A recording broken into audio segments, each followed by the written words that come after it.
You're listening to the best of Punk Rock Foodies Radio 2016, Part 1.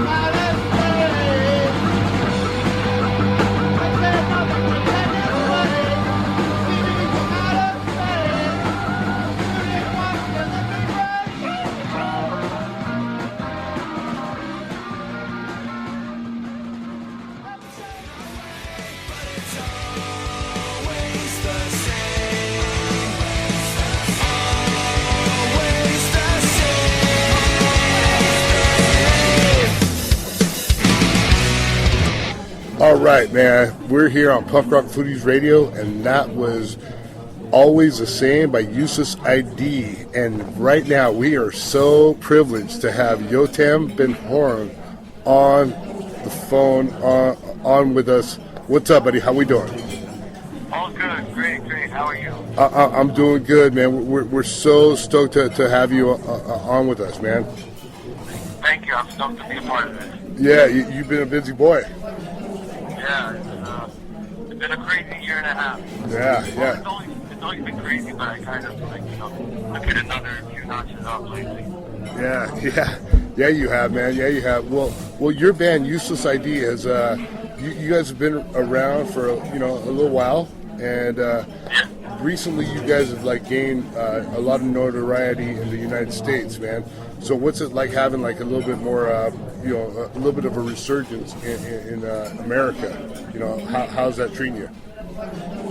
First of all, it's awesome because we've been doing the band for around 21 years now, and we didn't come as much as we were supposed to come. I think because we used to come a lot back in the 90s and early 2000s, but in the past, 10 years, I wouldn't say we came a lot. But now with how you call it, melodic punk rock coming back on the scene, it's always in waves. So I think it's rising up again. With the new record we just did, which is very influenced by that sort of stuff, which we'll probably talk about, I'm guessing. Yeah. So yeah, it's great. It feels like it's more of being at the closer to being at the right time at the right place. Yeah. More than ever, you know what I mean? Yeah, man. Yeah, dude. Yeah. And speaking of moving forward, man, you guys were. Was it your band that was recently recording at the Blasting Room in Fort Collins with Bill Stevenson for a new record? Yeah. We just finished recording the record with Bill Stevenson and Jansen and Andrew at the Blasting Room. It just got mastered yesterday, and we're all very excited for everyone to hear it. I think it's our best record forever, Yeah. We just put so much effort into this one. We wrote so many songs. We wrote a lot of songs together. We just made it one big band effort in making the best possible punk record we could put out, and I think people are going to appreciate that. Cool. So, Yotam, tell me a little bit about the California Sounds record and the tour you started, which ironically you started in Europe on that tour, right? Yeah, well, pretty much last year when I came to the States, this record wasn't really planned. I had a few acoustic songs that I wanted, new acoustic songs that I wanted to try if I wouldn't be doing any solo shows. But eventually I just, set out to hit the road and try songs until some more songs came along the way. And then it felt like I'm living in kind of the story, which was just lurking in my imagination for the longest time of just me going on the road with nothing in my head, no chains, nothing holding me back. It was just a thought that I was obsessing about for years. Not to take anything away from Useless ID, it's just that I was also working. So it was kind of a thought in the back of my mind. But then when it became a reality and I realized I'm driving through all these crazy places, I started writing songs about, just being on the road and what I'm feeling, and eventually that became an album. So, but it's kind of refreshing. I mean, I've never been in a band. I can't speak on that matter, but I've always been a creative person myself. So, I can imagine that you have these ideas that are kind of in your head as you go along the road, and you got to get them out there, right? Yeah, totally. Yeah. Well, you know, we're gonna play one song before we get the next set of questions, and this is a song that I think this is very endearing to you. It's about our late friend Tony Sly, and I mean, do you want to talk a little bit about that before we play it real quick? Yeah, I have like a lot of stories about Tony. Tony was a good friend. He was like the many tours, and we were just like at some point we were like family. But when I heard the news, at the beginning I just thought it was a joke because I saw like one post on Facebook, and it was like, you know, it was kind of like Tony's humor. He would make a joke about it, like everyone would just like go off at it. But then when I realized it's real, I was just like devastated, heartbroken. I went out and drank myself stupid, and when I got back home, the only thing I could possibly do was just play the guitar a bit. So I came up with that melody, and later on I wrote the lyrics for it. Well, we're gonna play it right now. This is a heartfelt moment for Punk Rock Foodies Radio, but yeah, this is Yotam bin Horin, Punk Rock Foodies Radio, and this is Tony Sly.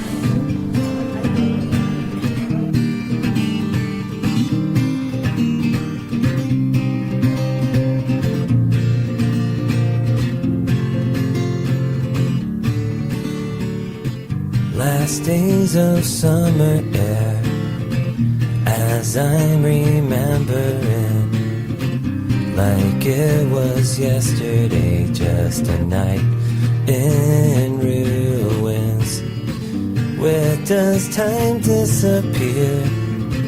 It's almost been 3 years. If life was like a tape, I'd stop and hit rewind. How many times did we get so jaded? When did we ever lose control? Never thought being complicated now is so confusing. And when I try to erase the feeling, I realize I can't let go. Wish I could have 1 second in July. You shaped the way I think about the sadness of the world. Left me with more bitterness in every song I've heard. Reflections in a life-size mirror hanging on the wall. Slowly fading fast, is it too late to call? I thought you were invincible, but then I heard the news. It's hard to win the battle when there's substance to abuse. Checking for a pulse, but there's nobody home. I'm gonna self-destruct and leave it all alone. How many times did we get so jaded? When did we ever lose control? I never thought being complicated now be so confusing. And when I try to erase the feeling, I realize I can't let go. Wish I could have 1 second in July, so I could say goodbye to my friend Tony Sly. All right, so we're back here with Yotam, and man, you've been all around. You've been everywhere, and you know what? Okay, so you've been probably all over Europe, and right now you're all over the United States. Give me I'm your. all over the place. You are. So okay, how about this? Give me your top 3 dishes. It doesn't have to be the number 1, number 2, number 3, but the top 3 most memorable dishes you've had in the last 8 months. Oh, you're talking food-wise? Yeah, food-wise, buddy. Oh man, you're killing me here. We're switching gears now. We that's part of the Punk Rock Foodie podcast. All right, I got it here. I'd say even 2 of them would be in Fort Collins, Colorado. We like going to this place called Big City Burrito. That's like a part of the whole recording at the Flash. We pretty much eat there every day. They have like something very special with their burritos. So I'd say that's number 1. Okay. Yeah, well, I give a different location because I have another place in Colorado, but I don't remember the name of the place. So let's see. That's number 1. I do like to eat Del Taco. You know, my good friend Jared from Sick Waiting, he's obsessing over Del Taco, and he's like, you know, he's not allowed to say any bad words, so he makes me eat it a few times. So that's pretty. I think that's a decent meal for a traveler who doesn't have money. Yeah. All right, now I'll try to get a bit more creative. Well, I don't know the name of the like a specific restaurant, but like anytime there's like you know like a Thai place. Yeah.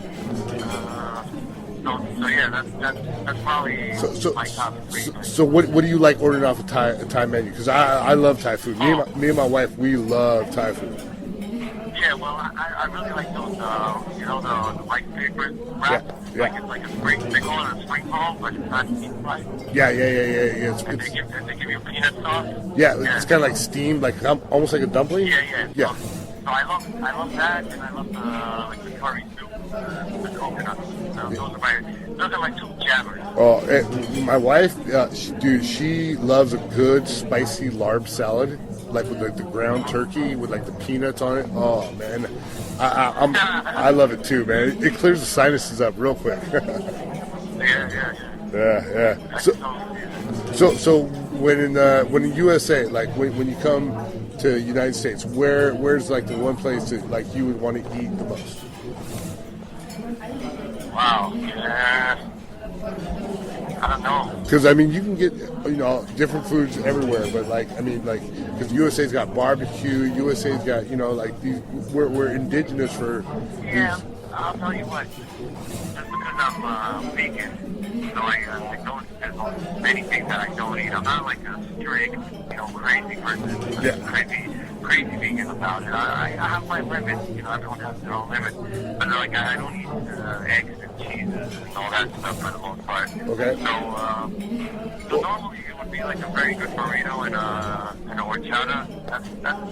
That's normally what I think that's like most of the time what I'm eating. And I don't eat that many meals a day. I eat like maybe one or two. Oh, so you love going by San Diego. San Diego's probably your favorite place to visit.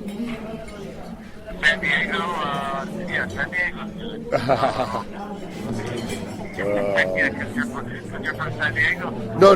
I'm from Orange County. Well, no, I'm from. I grew up in the South Bay, all over South Bay. Redondo Beach is, one of my hometown. But now I live in Orange County, and I'm full-blooded Mexican, so I know where the good Mexican food is. But when we talk about good for dude. I'm gonna be around for 2 weeks, and we're gonna meet anyway. So you better show me some spots. Well, you know what, Yotam? Can we tell the people like that we're about to do a rad music video for you? Yeah, please do. Yeah. Well, we're gonna do a video for Yotam here, and I can't wait to work with you. But we got to close this interview down right now. But man, it's so good to talk to you, brother. You too, man. And thanks for having me. Thank you so much. Thanks for all the support I'm getting from you guys. It's great. Yeah. No. Your album California Sounds is really radical, and I think that not too many people out here know about Useless ID, and we're just gonna make sure that they do. And speaking of which, do you want to send it off with another Useless ID song? What's your favorite song to play? Well, I have a lot of favorite songs on the new one, but that's not out yet. So, my favorite song, well, I'd say anything off of Broken Bones, maybe. That was just re-released in that record. Perfect. So what song do we want to send it off with? Let's go Mountain to Maze. What's that? Let's go Mountain to Maze. Perfect. All right. Well, this is Yotam Ben Horin. I'm Steve Guerrero. This is Punk Rock Foodies Radio. Let's go. Let's get it going. Let's go. Let's do it. Is it so hard to accept the fact that we're always changing? Did we all choose to live in denial? Had no control whatsoever. Yo, this is Skate Lab Betty, and you're listening to the best of Punk Rock Foodies Radio in 2016.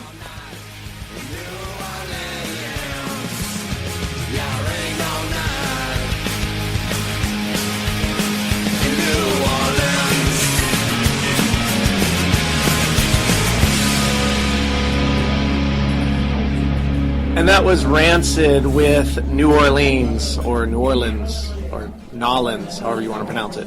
And you're listening to Punk Rock Foodies Radio, and on the phone with us now is Poli Van Dam of the Bombpops. Poli, how you doing?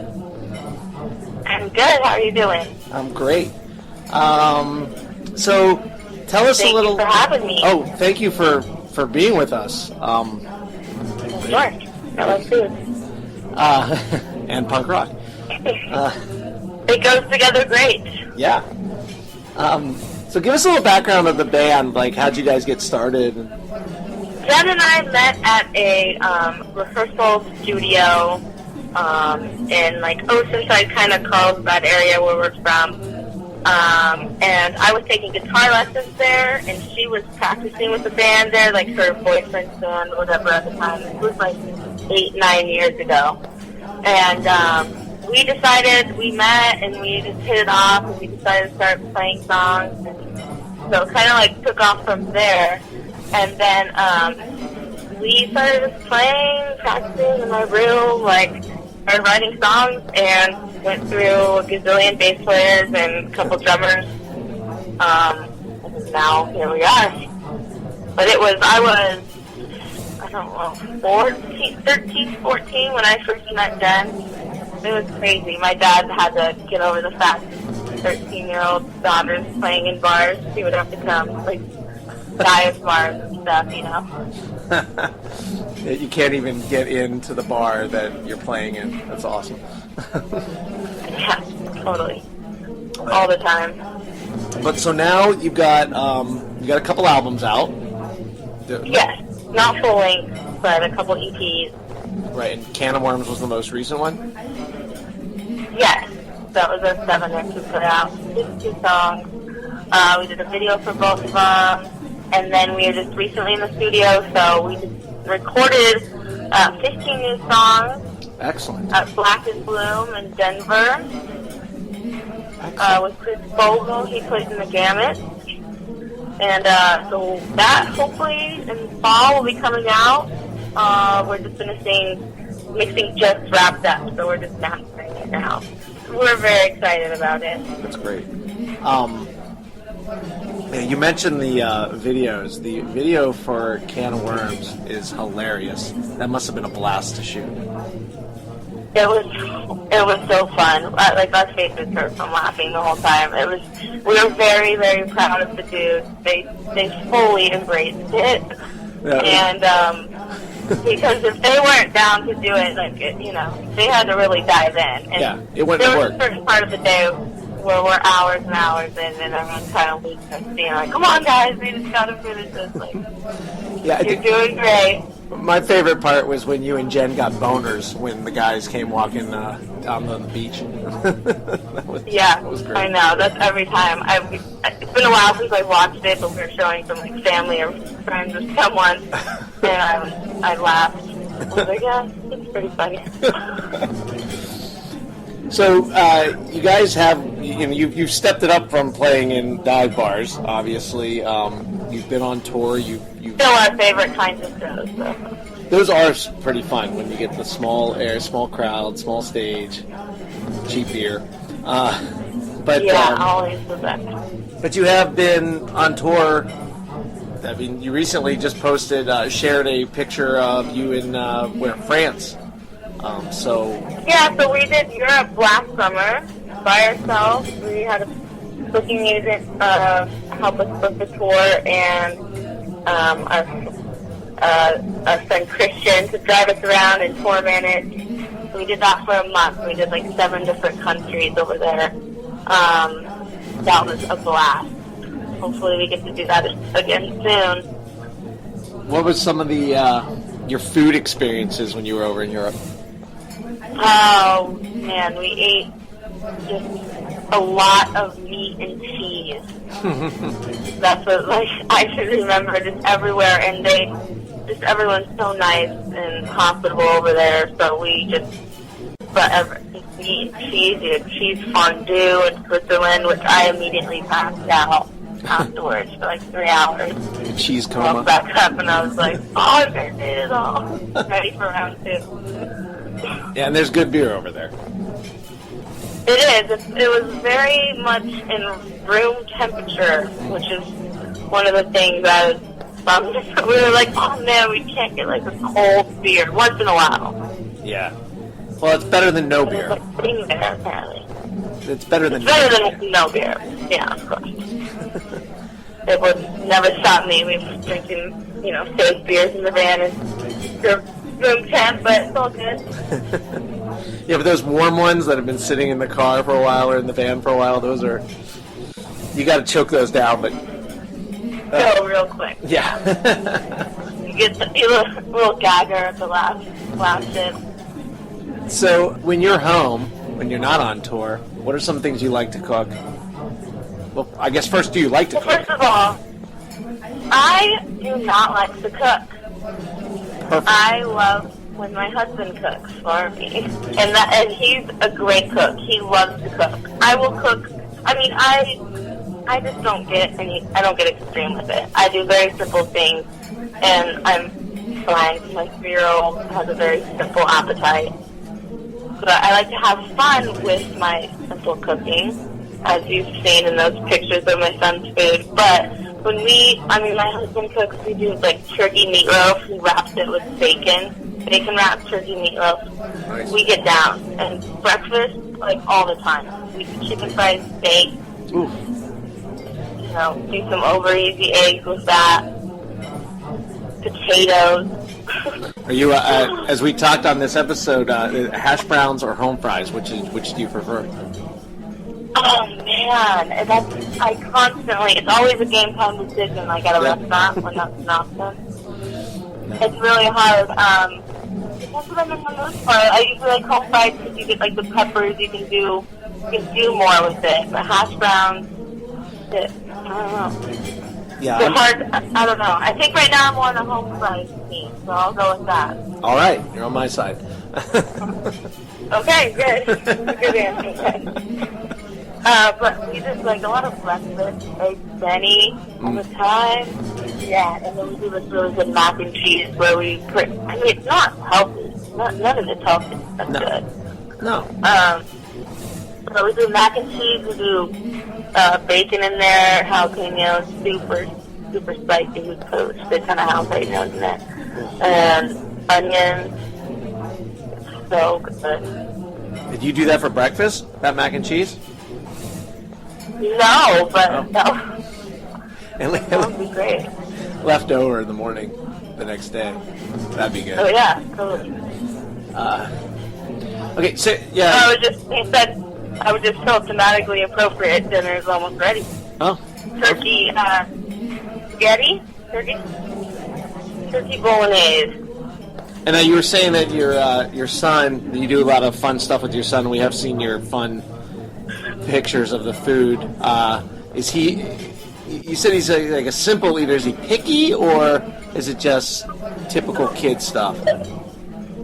Typical kid stuff. I mean, he wants what he calls star noodles. Mm-hmm. They're like 35 cents a bag, and he's obsessed. Like all he always wants to eat. But what are star noodles?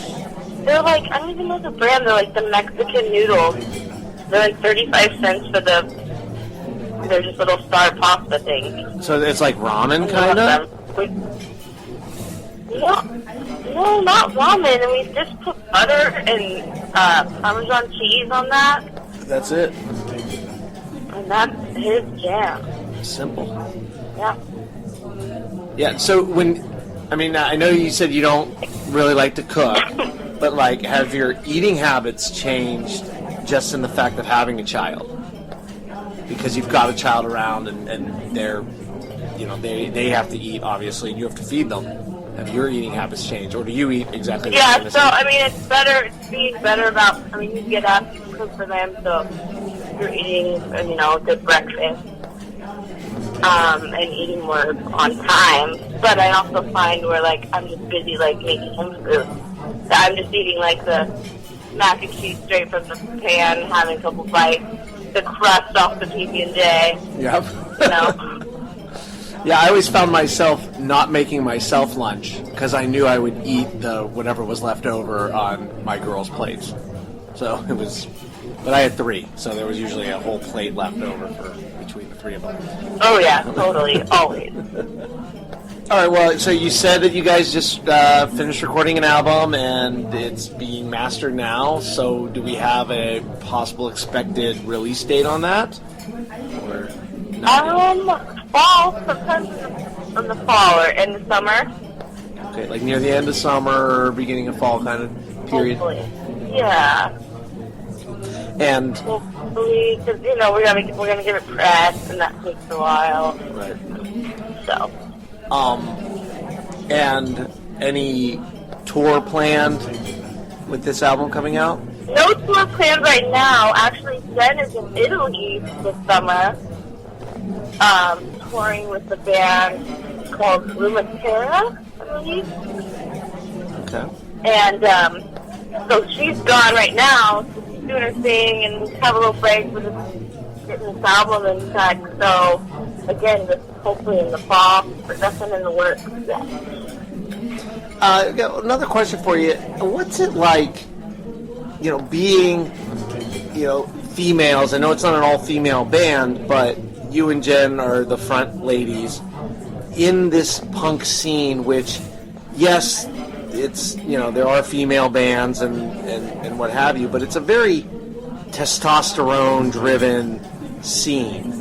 What has that been like for you? I mean, you know, of course it works positively and negatively, you know. Right. You know, I don't know, it's hard, but I feel like, I mean, it's kind of like, okay, so we get a lot of comments, you know. We write a book on, like, where you just kind of brush it off, though, where it's like, oh, you're really good for a girl, or, you know, I thought, you know, you play guitar like a dude. I'm like, thanks, like, yeah. We haven't dealt with, I think when we came around, it was already very, people were very supportive. It's a great scene. Well, now there's so many girls, and it's such a scene. I mean, the bad cop girls, we adore. They're like our sisters, and so much support. But we've definitely dealt with, you know, comments or just kind of being treated badly in certain situations. But we haven't found it too much of a problem or anything that has held us back. I feel like we definitely, you know, think we need to work harder, and we definitely think about things like lyrics and people not, you know, thinking this is all about writing a song about a dude or something, you know, shit like that. Yeah, and I didn't even think about that fact. Like, you know, I mean, so many, you know, male leads, male bands, and they're writing songs based on, you know, their life, and so many guys obviously will relate to situations like that. And you know, every punk show I've ever been to, there's never been really a line at the ladies' room, except maybe the last No Effect show I went to.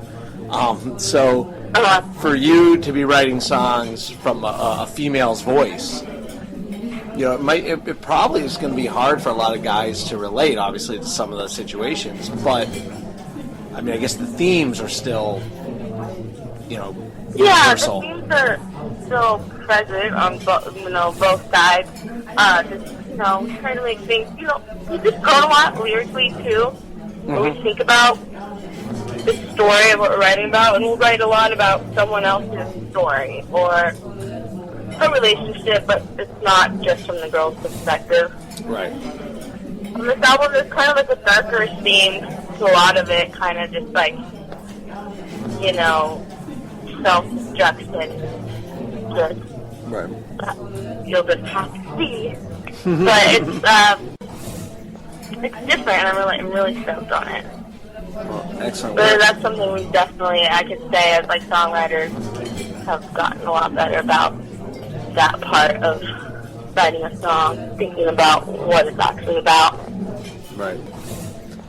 All right. Well, thank you so much. Is there anything else that you would like to add about what's going on with the Bombpops, or have we covered it all? Or? No, just keep posted. We're excited about what's to come, and also a couple shout-outs to some restaurants in Los Angeles that I love, and I also work at some of them. Go for it.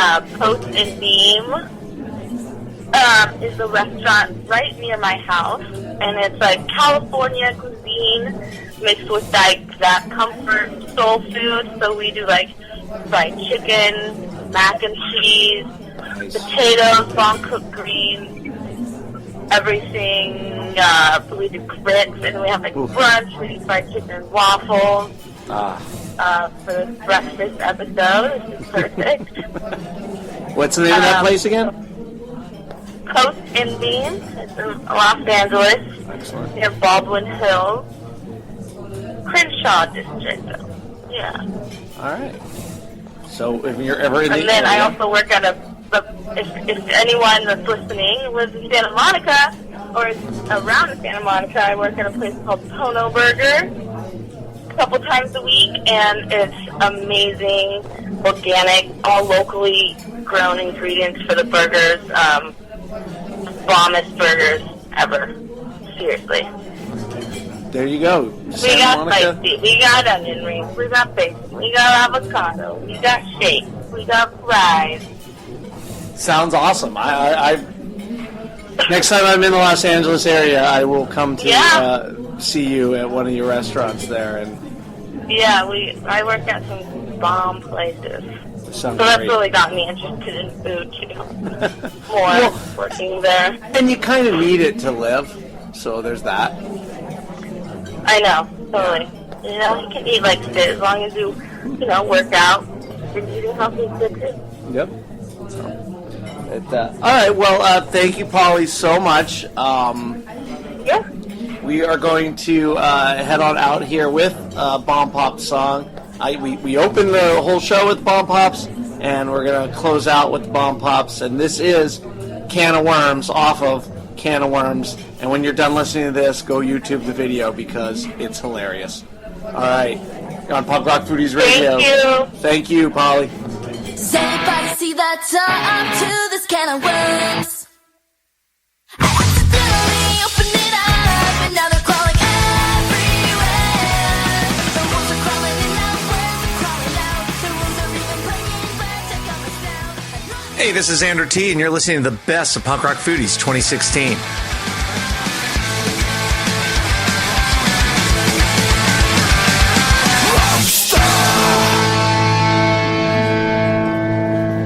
Awesome. That was the Brixton Robbers with their cover of Rock Lobster. And speaking of lobster, let's talk now with Dana Chase, who I happen to know is a great seafood cook. How's it going, Dana? Hey, Ingrid, how are you? I'm good, good. It's so good to have you here. Oh, thanks. You're a member of Punk Rock Foodies. You were also the second place winner of the birthday games we had. So Yes, that was fun. I loved the contest. yeah, the contests are really fun. Always a great way. We love to have the members get involved. I know you've been a member over a year now, I think, right? Yeah, just about. Well, and I met you too, and I'm from Florida, and I had met you here when you lived in Florida. We were living on the island, and now you moved to Massachusetts. I see you still cook great seafood, obviously, but Oh, thanks. Living on the Cape, we have such availability to a lot of fantastic seafood, particularly shellfish and lobster's great up here. And so, it's nice to have that availability. yeah, some of your seafood dishes are just, and I often think, oh, she moved up north. I wonder if she misses the beach and stuff, and then I forget, and I see your pictures, and I go, oh no, I think she's okay. Oh, I do. I miss it all. There's, a lot of things I can't get up here that I really miss down there, like stone crab claws. Oh my gosh. I love those. And, we don't have anything like that up here. But, we have pieces of fish, some that you guys have, but some that you don't. And, different things like, a plethora of our shellfish, clams, oysters, mussels, scallops, things like that are kind of, a regional thing. But, it's fun. What's your favorite that you get up north now? Like now that you've been there a little while and you've had time to, I'm sure, sample a few things. I'd probably say, we eat a lot of seafood, and the lobster is so cheap up here. We do that, a couple maybe once a month or so we'll do lobster. But you know, I've been getting on a swordfish kick lately, and it's too bad that the weather's not conducive because I love to put it on the grill. But yeah, we do a lot of fish tacos with the use of cod. It's really nice to, it just deep fries really nice. It doesn't break apart, and it's nice and hearty, and it makes a really nice meat taco. So we use cod a lot for that. Well, and there's probably a lot of stuff up here too, you know, the oysters and scallops. You know, the fried food is really big up here. A lot of clam shacks and things like that. So that's, you know, something that's really popular around here too. Well, I think some of those smaller items like clams, you know, it is popular to fry them or to do like the soup, the hearty soups and stuff. Yeah, well, like, you know, down south in Florida on the menu, whenever I see, you know, fried clams, it was always, so here they do the whole belly, which is really different, and, you know, it was new for me too, but it is really good, you know, it's almost like the belly part is like on an oyster, you know, and so it's kind of, you know, almost very similar to when they, you know, when you fry oysters, so, you know, I appreciate that too, because that's something you really don't see down south. I never did anyway. I have never. Clam strips. Yeah, I've never heard of that. I always just thought they were the strips. Yeah. Nope, didn't know that at all. Thanks. But I honestly am not a clam person. I like oyster is probably really one of the few, you know, hard shellfish that I like. But yeah, do you do it raw or do you always like it steamed? No, I do like it raw. And I'm not even like I don't like the crackers or anything. I just like some really hot cocktail sauce. Yeah. Yeah. And then you just run them out and suck it down, right? Yep. Yeah, that's cool. You know what's really fun around here too, though, is that we can, you know, we can harvest them ourselves. You know, when it's in season, and we don't live far from the beach at all. I mean, you know, the cave is just it's unbelievable how much, you know, how the body of water is around, and so, you know, it's a short little walk for us to get down to the beach and pick up clams or grab a couple of oysters. You always see shows on the beach all the time from, you know, beach stores, just, you know, collecting them and eating them right on the beach. You know, it's pretty popular here too. I have seen it in the little baskets and stuff they use when they dig, and you know, really looks like fun. I think that I tried to do it somewhere here in Florida once, and was just not. I think not really what I had hoped for, but yeah, but yeah, no, it looks super fun, and I mean, you can have like I think at some places you can have your clam bake right on, you know, in the pavilions or whatever on the beach or. Yeah, the clam bakes. Oh yeah. That's a lot of fun. You can put it in the ground with seaweed like they do pigs, you know? Yeah. Yeah, or like a big clam boil, you know? And it's just a menagerie of all kinds of seafood, you know, and potatoes and corn, and then just filled out on a big, you know, picnic table. That's just, you know, a real New England thing here. Nice.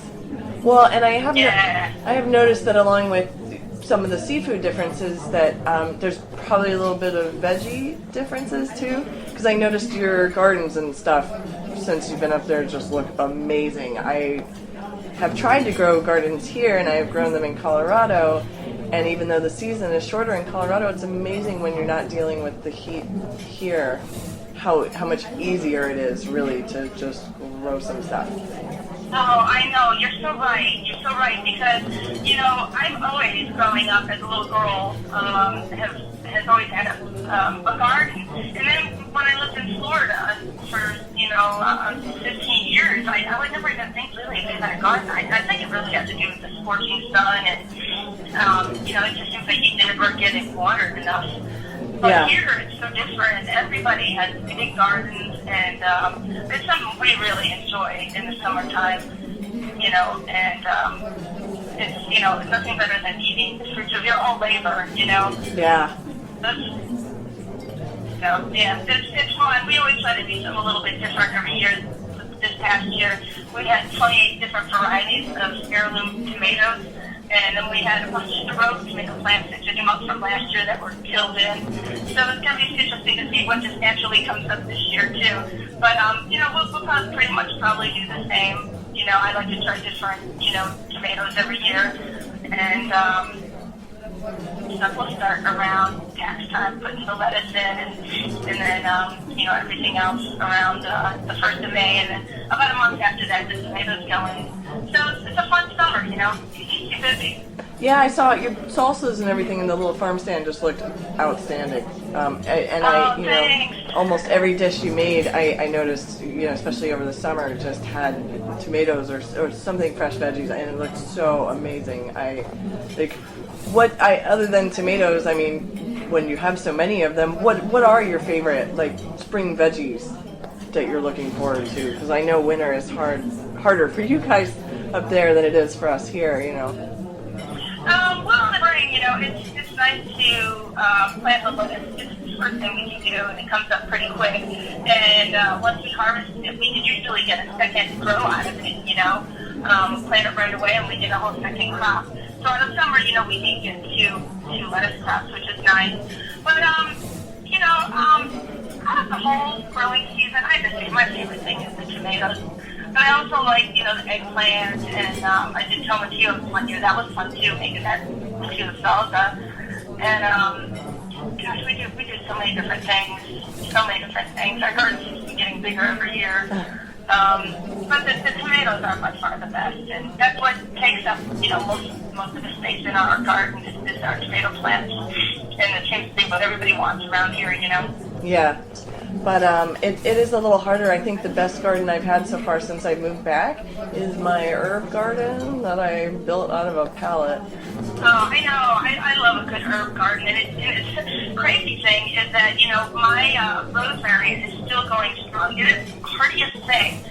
Even when, you know, I've got about 7 inches of snow down right now from a couple of days ago, and it's been so cold, it really hasn't melted much. But I went out to the garden where I know that my rosemary is, and I kicked off the snow, and it's still green and beautiful. Yeah. So I clipped off some and brought it in the house, and I'm marinating some lamb chops right now.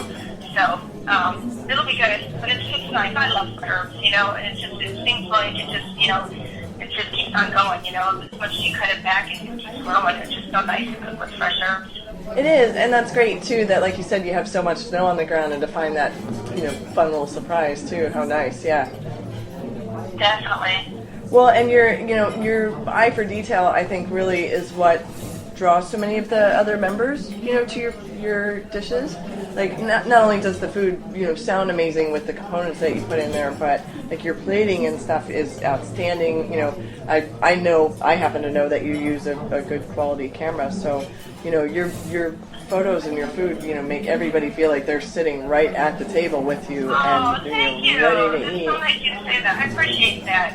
But you know, since you know you and I are both artists, so I think it kind of translates in other things that we're passionate about. You know, at least for me, you know, and definitely having a camera helps. Yeah. Well, and I think even some people that have the camera but don't have the eye, you know, so it's really great to see you're obviously so talented at, I don't want to say being artsy, but being artsy. Oh, thanks. Well, you know, my mom always taught me she's a fantastic cook.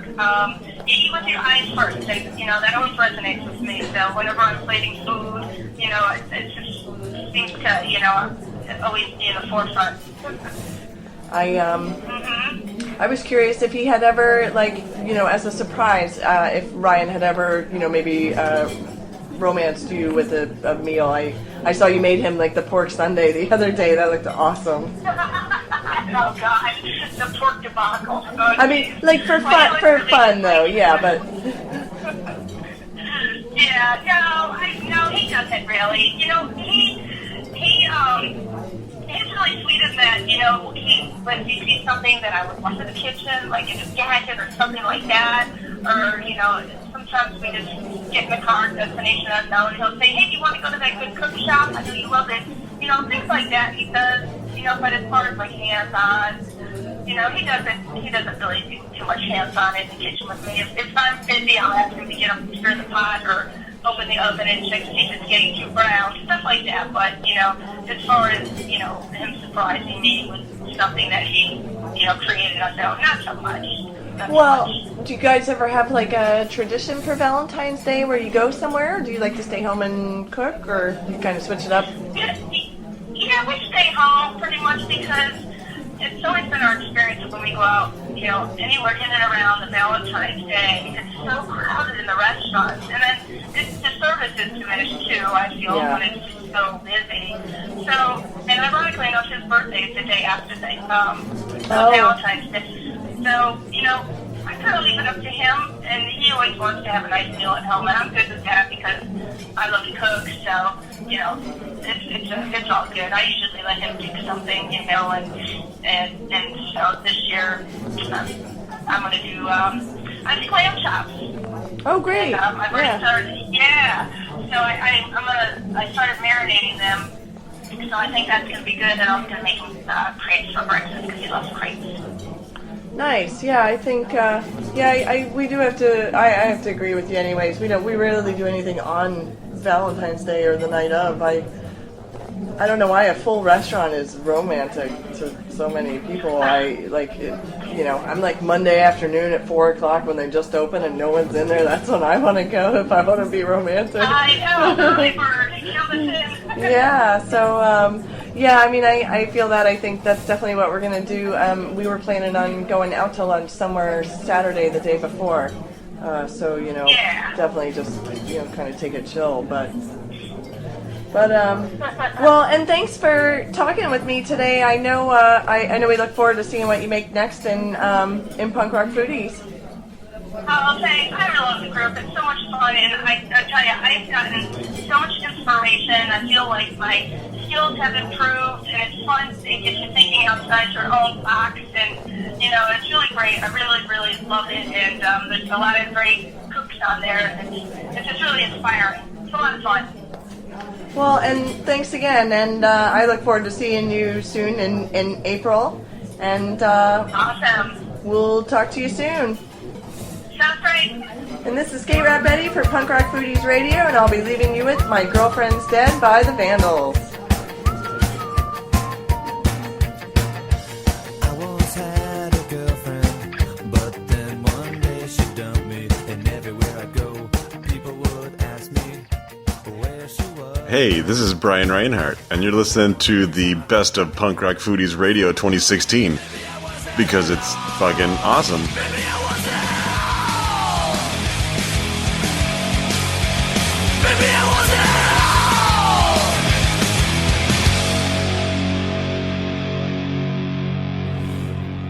All right, so welcome back to Punk Rock Foodies Radio. Today we have a very special guest. He is a friend of mine. He was a drummer in one of my favorite bands, the Briggs, and now he's a stage manager for a few punk rock bands and a few iconic musical artists. So let's welcome Chris Arredando to the show today. What's up, buddy? Hey buddy, how are you? Good, man. Good. How's it going, dude? It's good, man. I'm just in my car right now on my way to rehearsal with the Go-Go's. We start tour on Monday. Nice, man. So starting these songs over again, man. Yeah. So when you go on tour with the Go-Go's, you do stage managing and drum tech, or what do you got to do during show day? Yeah. My official title is stage manager / drum tech. So I take care of Gina. Take care of her drums, get her set up and all that. And then the stage is mine. I got to make sure that the opening bands are ready when they need to be ready, and make sure that the show runs on schedule. And get the girls up there to kill it every night. Nice, man. Nice. How long is this tour? This one is almost exactly a month. It's like 30 days. This is the Go-Go's farewell tour. I've been with them for 6 years now, and they decided that this is going to be the last tour. Ever? So, the last tour till we decide to have the next farewell tour. Exactly. Yeah, this is the farewell tour until the reunion tour, whenever that's going to be. Right on, man. Right on. Well, you've been a busy guy, dude. You've been on tour a lot this summer with different bands. I saw you were all over Europe earlier this summer.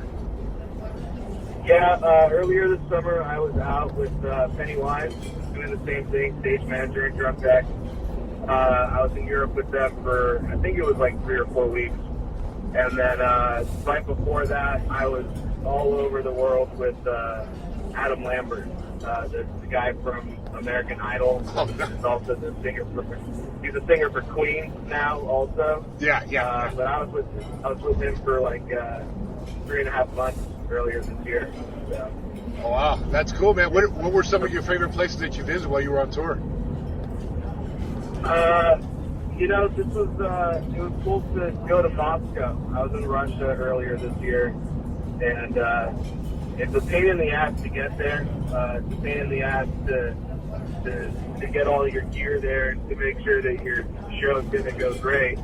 But it's fucking Russia, dude. It's pretty kind of cool to say that I've been to Moscow. Yeah, absolutely, dude. That's a long way from Pasadena, huh? Yeah, dude. a little bit of a hike from Pasadena, man. So, since this is Punk Rock Foodies, were there any memorable dishes that you had while traveling? Oh man, I kind of stick to to the places that I know. Like, I've been doing this for fucking too long, and so like I got my go-to spots, So one of my favorites is in Chicago. There's a joint called the Chicago Oven Grinder and Pizza Company or something like that. Oven Pizza Grinders, I don't know. Uh-huh. But they make this. It's literally a pizza bowl, right? So it's like a bread bowl with sauce and mushrooms and meat and cheese and all this that you can throw into the bowl. They throw it into an oven, they bake it upside down, then they bring it to you and they scoop it out, and there you have it's literally a pizza bowl. There's no other way to describe it. That sounds so epic.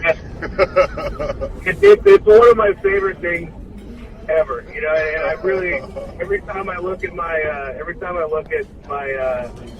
my schedules, I make sure that I'm in Chicago, and then I see if I have a day off or not, and if I do, I know I'm going there. It's so epic, in fact, dude, that there's only 2 sizes that you can order. You can't order a small or a medium or a large. You order either a half pound or a pound. Like, those are the only options you have. You can either have fat or fatter. So just Oh man, that's cool, man. That's cool. And so when you were with the Briggs, you did a little bit of traveling and touring with them as well, right? Oh yeah, man. I mean, 12 years in the Briggs. It's definitely a different style of touring that I'm doing nowadays. Back then we were in a van at first, and then we graduated to a van and a trailer.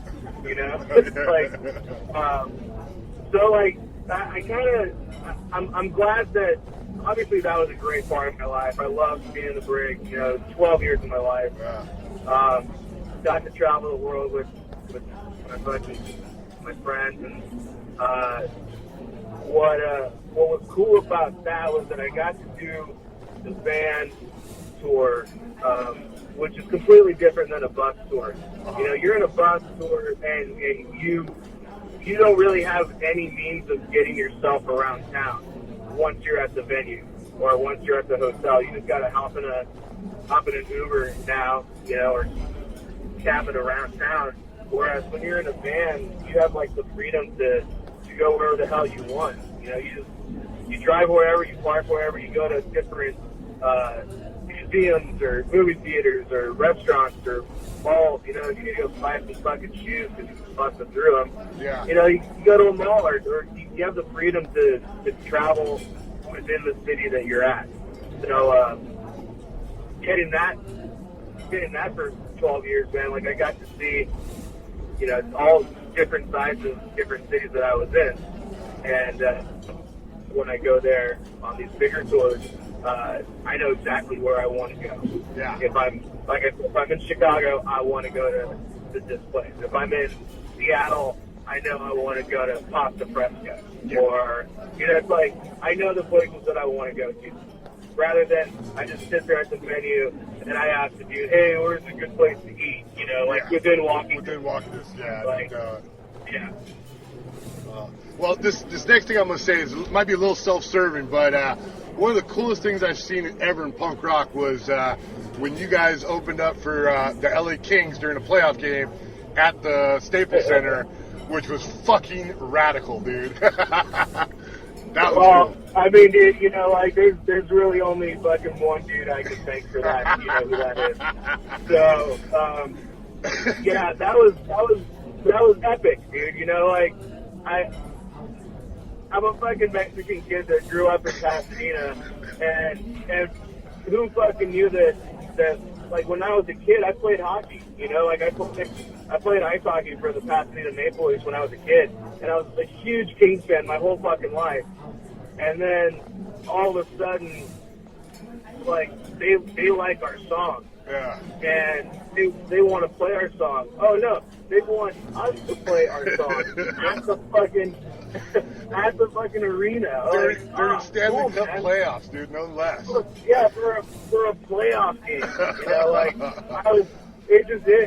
was one of the highlights of my life getting to do that, man. Yeah, well, just to give everybody the backstory, I worked at Fox Sports at the time, and I got the bosses and the powers to be to agree to let me use "This Is LA" by the Briggs for the Kings promotional campaign for 1 year, and the Kings ate it up, and everybody loved it, and it just made sense. And dude, the Briggs got to be. They were selling your CD inside Staples Center at one point, dude.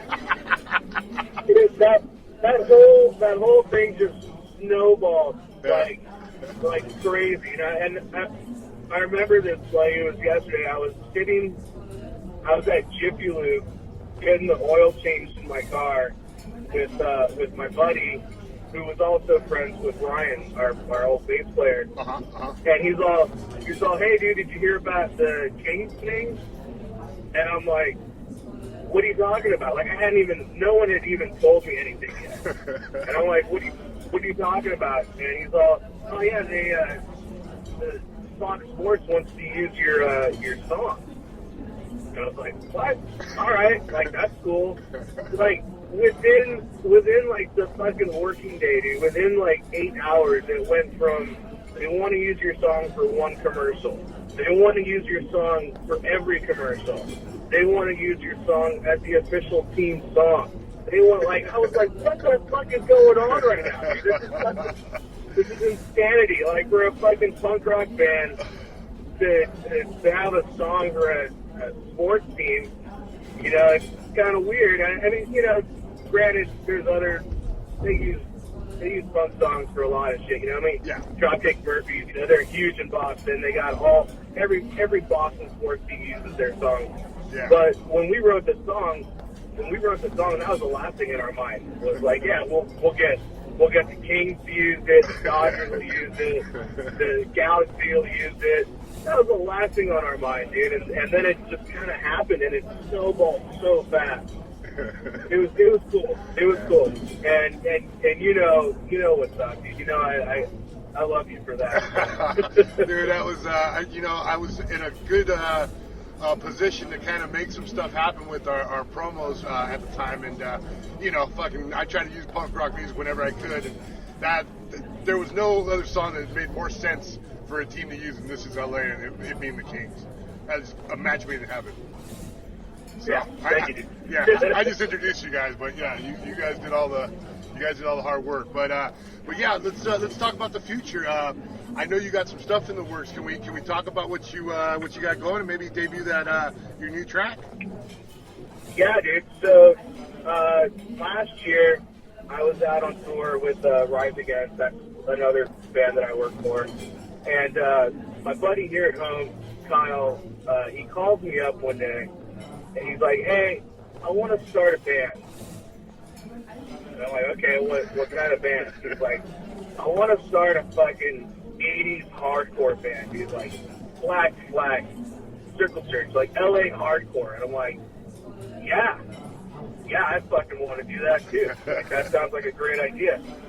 And he knows my schedule, you know, like I'm very rarely home, but he's like, yeah, I just want to do it for fun, like just kind of like a side project thing, and he's all, but I want you to play in it, and I know that you know other dudes, so would you be able to put the band together? I was like, yeah, I'll do it. So, you know, now we're at about, I don't know, this happened in like November, right? So 8 months later, here we are, and I got a band together, wrote some songs. Like right now we've got an EP worth of songs, like a pretty long EP actually. And we're gonna be putting it out hopefully next year. But the band consists of members of myself from the Brig. We got guitar player Adam, who's from Far From Finished, Boston band, lives in LA now. We got Gavin Caswell, who he's kind of floated around a lot, but he used to be in Black Pacific with Jim from Pennywise. Yep, I did the video when he was in the band. Yeah, Gavin's good. Yeah, so you know Gavin. He's currently in Census Fail. And then we got my buddy Matt, who is in fucking Battalion of Saints. Fucking talk about old school fucking LA hardcore. And then my buddy Kyle, who he's been in some like local LA bands called like Hands Like Bricks, and so he's singing. I'm writing all the fucking tunes, and now we got like the first single that's ready to get dropped, and that's when I hit you up, dude. I was like, dude, I want to do a video for this song, and you jumped on it like no fucking questions asked. So yeah, I mean, like we're gonna debut the song here on Punk Rock Foodies, man. That's kind of cool. Yeah. Yeah. So the name of the band is GFY. Fucking hardcore, dude. Let's, yeah. I'm gonna let you try to figure out what GFY stands for. Oh, I know well. Yeah. Yeah. Cool. Driving in LA, you kind of say that a lot to the fellow commuters. Yeah, exactly. Oh. And that's, you know, I'm kind of, no one's really doing like that 80s hardcore, like just when punk rock was dangerous, you know, fucking just in your face, just don't give a shit kind of style anymore. Like, the only bands that are doing that are the bands that were fucking around back then, you know? Yeah, no, dude. And, it's a great track. It's fucking, yeah, dude, it reminds you of 80s hardcore. It's fucking got a fucking really staunch message, you know, to come across. And I love it. I fucking, from the first time I heard it, I was like, oh, fuck, dude. This song is tough as fucking nails, man. Oh, man. Well, thank you, man. Yeah, and this song, you know, it's kind of, I hate to say it, but it's fucking right place, right time. You know, like this is the shit that this song is that we're singing about is kind of mind numbing. You know, like especially with the video, which I hope people will watch once that gets released. You and I were talking about this the other night. Like it's hard, it's difficult to watch the video because it your emotions just go. You know, it's like, I don't want to give too much away right now, but, you know, it's just kind of, this is the kind of shit that's going on in our world right now, and it needs to fucking stop. It needs to stop. Yeah, no, we went pretty graphic on it, no doubt, but it's the fucking reality of what's out there, and, you know, 2016 is, you know, there's some scary shit going on, you know, and it's scary to live in it, but it's probably great for punk rock musicians because now there's a lot of fodder for you to write music. But, dude, you know, like if Donald Trump gets elected president, it'll be the best thing to happen to punk rock since Reagan. You know, like it's fucking sad to say, but we're gonna have some good fucking punk rock music coming out if that happens. Oh man, well. Well, dude, Chris, thank you so much for taking a little time out of your schedule to talk to us, man. We know you're a busy guy, and we really appreciate you making the time, dude. Absolutely, dude. Thank you very much for everything that you've done for me, and for the Briggs, and for GFY, and for fucking Punk Rock Food. Thank you very much for having me on, man. I appreciate it. Oh, dude, it's been a pleasure, man. It's been a pleasure. You guys are all listening to Punk Rock Foodies Radio, and here we are with our very first fucking premiere. This is GFY with a song called Scare and Terror.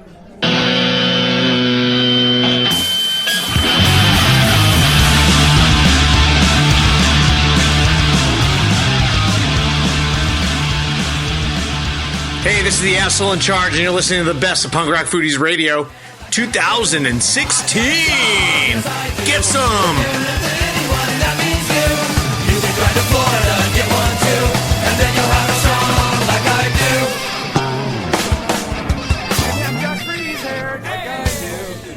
And that was the Vandals with I've Got an Ape Drape here on Punk Rock Foodies Radio. Coming at you from the beautiful Vicious Pig Saloon in downtown Mattersville. While we were on our break and not having any interviews, these two Punk Rock Foodies members decided to cause a ruckus, and thus we brought them up here to talk to them. This is Kate Hogan and Secreted Sara. And so, Secreted. And they're just here hanging out like most people do on any evening here at the Vicious Pig. So we were talking about chili. You guys like chili? Do you like chili? Sometimes. What do you mean sometimes? What's your problem with chili? Some of it looks really good. Oh, it definitely doesn't look good. It doesn't look good. It's lumpy and horrifying. But occasionally, a nice beef chili. Yeah, no turkey. No turkey? That's kind of the wimp way out. Why don't you eat turkey? This is a better story. Why don't you eat turkey? Because have you ever been attacked by a turkey with its gobble going at you? No. That's why I don't eat turkey. That would only sounds like it would be more reason to eat turkey. That's what I was saying. You should have flipped it. Other people can eat it, but I just think of that gobble and Mount Vernon, and I can't. I hate Thanksgiving too. I'm not a big fan of Thanksgiving, but I was ever attacked by a turkey. Gluttony and Do you drink? evil bird. Will you drink a shot of wild turkey? Yes. Can we get a couple shots of wild turkey over here, please? Now, Sarah, you were saying something about getting a chili recipe engraved on a board, or Yes, my husband now, he has an amazing turkey chili recipe, which is the only chili. but Kate won't eat it. Which Kate won't eat, but it's the only turkey chili that I will eat on the planet, and I had it engraved for him on a little cutting board for an anniversary. So cute. I know, cute tear. Yeah. Wait, but how do you cut on something? You can't ever use it, so it's completely non-functional. So it's not really a cutting board; it's a board. It's a board, and it's adorable, and it lives in our kitchen, and it's engraved with his turkey chili forever. The recipe, immortal. Is there a secret ingredient that you're willing to share? Cans. There's a lot of canned canned items stuff that go into this turkey. I don't do canned food either. Oh my god! Did you even eat? So your beef chili is like you get like beans in a bag and you soak them overnight and soften them. And you hand dice your tomatoes. I go to my mom's house and it's there, and it's really good. Don't know what's in it. That's the best way. It's probably all turkey, and then No. she'll tell you like 20 years from now. Yeah. No, because there are totally people that would be like, turkey's not food. Cow chili. You gotta wrestle your food to the ground for it to count. Do you like your chili spicy? I do like it spicy. Yeah. Spicy. Well, Good. do you like to add the fresh peppers, the hot peppers, or do you prefer to put the hot sauce in it? We put in the hot sauce, but we also do this ghost chili salt thing that is intense and bad when you accidentally put too much in. But it's really good. Yeah, you need to have it. Give in. I'll bring my own beef. What's your thoughts on beans and chili? Yes, no, maybe so? No beans. They're supposed to be. They're supposed to be, aren't there? But then there's No. another kind. What do they call it? Like, is it Texas chili that doesn't have them? Right, Yeah. it's like cubed meat and no beans. That I like. And that's apparently authentic chili. I like And the I like ones that better. with the are they movies? The red The ones? red ones, yeah. That's Yeah, what yeah. I eat. That's what my mom makes. Magically appearing chili has When those. I make the chili, I don't do any bean chili. But when he does that amazing turkey chili, it does have beans. And for some reason, it works. I always put beans in my chili. That's me. Okay, well, thank you, ladies, for joining us. You know what I'm going to do? I'm going to play a couple songs for you guys.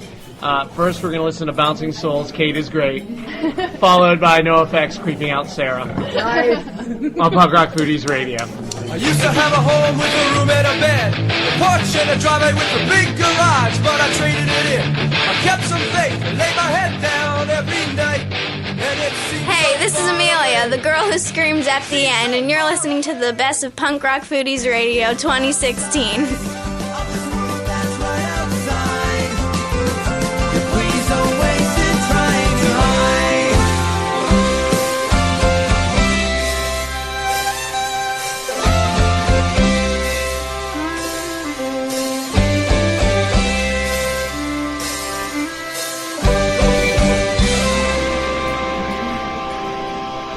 And that was Old Man Markley covering one of my favorite Dillinger 4 songs, Folk Song. And speaking of Old Man Markley, on the phone with us is Joey Balls, the bass player of Old Man Markley, as well as Youth Brigade. How you doing, Joey? I'm doing well. How are you, Punk Rock Foodies? We're great. So, yeah, I mentioned that you're in Old Man Markley and Youth Brigade. How did that all evolve? Like, Youth Brigade's been around for, like, ever. And you're Yeah, well, I started Youth Brigade with my brothers, Mark and Sean, when I was 2 years old on the streets of Los Angeles. We were trying to take over the world with our Better Youth organization. And I was really young, so Youth Brigade. And, no, all fun aside.